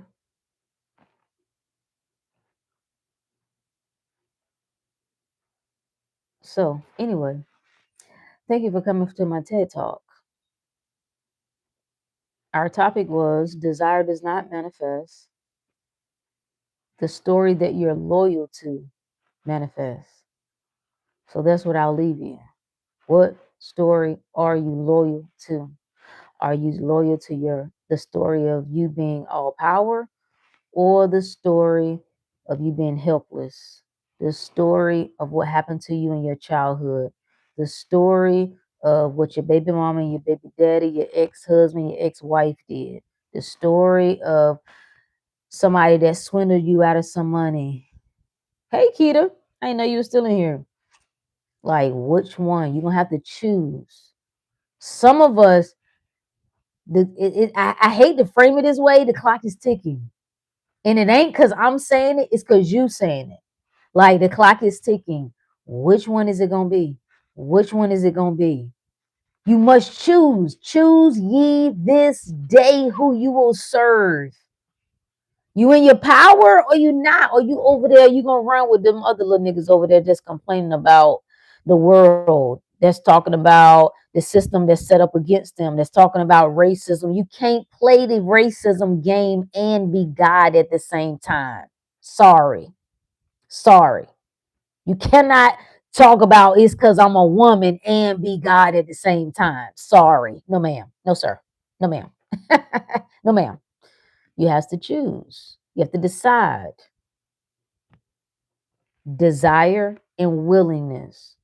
Those are only two things that's really required. What do you want? What do you want? What must you have this lifetime? What must you experience? What must you see from yourself? And then be willing to do anything. Yeah, anything. I know that's broad. Anything, anything. You find what I found. You have to be willing to let go of everything. Doesn't mean you'll have to, but you have to at least be willing to. It's the willingness that moves the needle. I know this life is mine. I know it because I'm willing. I got the desire and I'm willing. And I done felt the pain. I done went through the hell. I done experienced the loss. I done had to intentionally cut things off and unintentionally hurt people by choosing myself. I done did it. I done done it. I know. You have to decide that for yourself. Some of you have already chosen. You are just fighting what you've already chosen. So I'm here to tell you, you're going to stay in hell until you cut it out. You are. You will leave 2025 and you're going to go right and do the same shit. Just telling you. Until you finally say, okay, okay, it's me. I'm the game changer. All right. I'm the one. I'm the one. I am the one. I got to do it. Okay, bet. Bet. It's me. Yeah. All right. Got it. Got it. You say you got to watch the replay? Let's go. Yeah, this was supposed to be a short one. I told myself this was going to be a short one. I don't even know how to do short. I got to stop lying to myself. But this was good. The chat was good, with the exception of a few disruptions. This was good. It was good feedback. I'll leave you with this lastly. You know what to do. You always know what to do. You won't trust that. You won't trust that you know what to do. You won't trust that you are the authority. Yeah, short, right? You won't trust that completely. Complete confidence in yourself that I will jump this time before I feel like I'm ready. I will take the leap. I will go if I have to go by myself. That was one old church song. I'll go if I have to go by myself.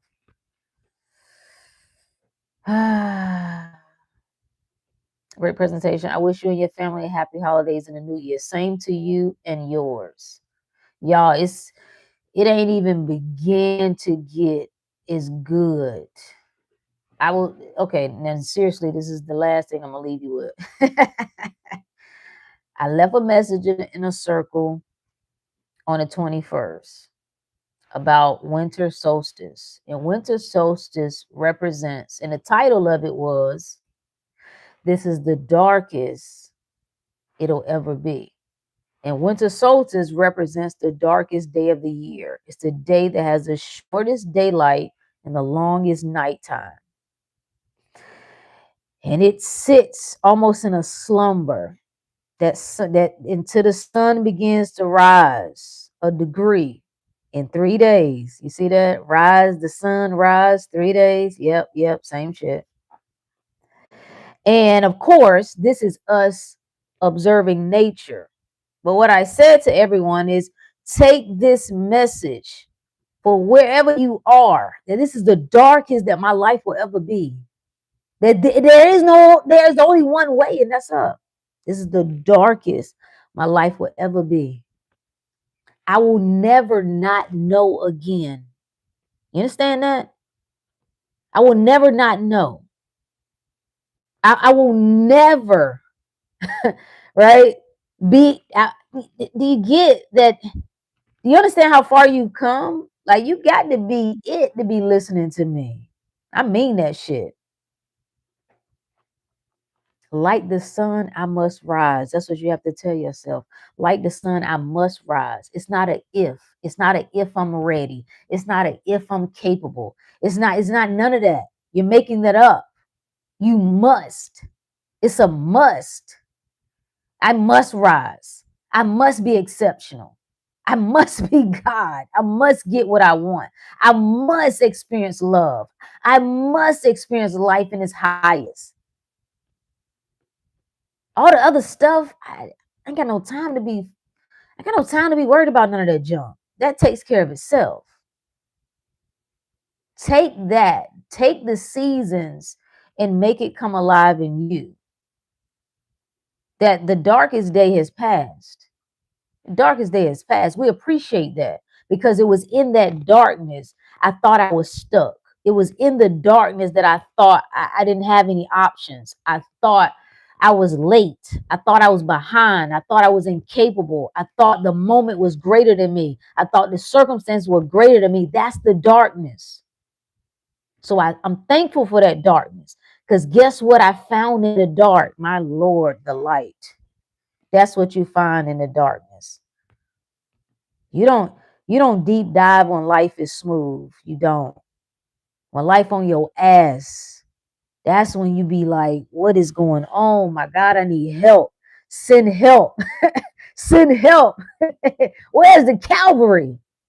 And you end up finding that you thought you was waiting on something else and you were only waiting on yourself. You were only waiting on your own recognition of your own power. That was it. That's the Christmas story. The Christ being born in you. Congratulations. Yeah, born from the darkness into the light. That's it. That's it. That's a good way to close it out. I appreciate y'all for hanging out with me. Shout out to you. Shout out to what's unfolding for you. Shout out to the best that's yet to come. Shout out, this is the best day of your life. This is the best month of your life. This is the best year of your life. And once you roll into 2026, that's going to be the best year of your life. There will be a perpetual state of best, best, best for as long as you live. Why? Because you said so. I'm putting it in your spirit and you coming into agreement. So that settles it. Done. I look forward to hearing all your wonderful stories about how life is just amazing for you. I look forward to hearing how you are living in fantastic health. You are living with the love of your life, in love. Life is beautiful, in abundance, living your dreams, helping others, doing whatever sets your soul on fire. I look forward to it. I have another story for you tomorrow. Okay? Peace, y'all. Have a good one.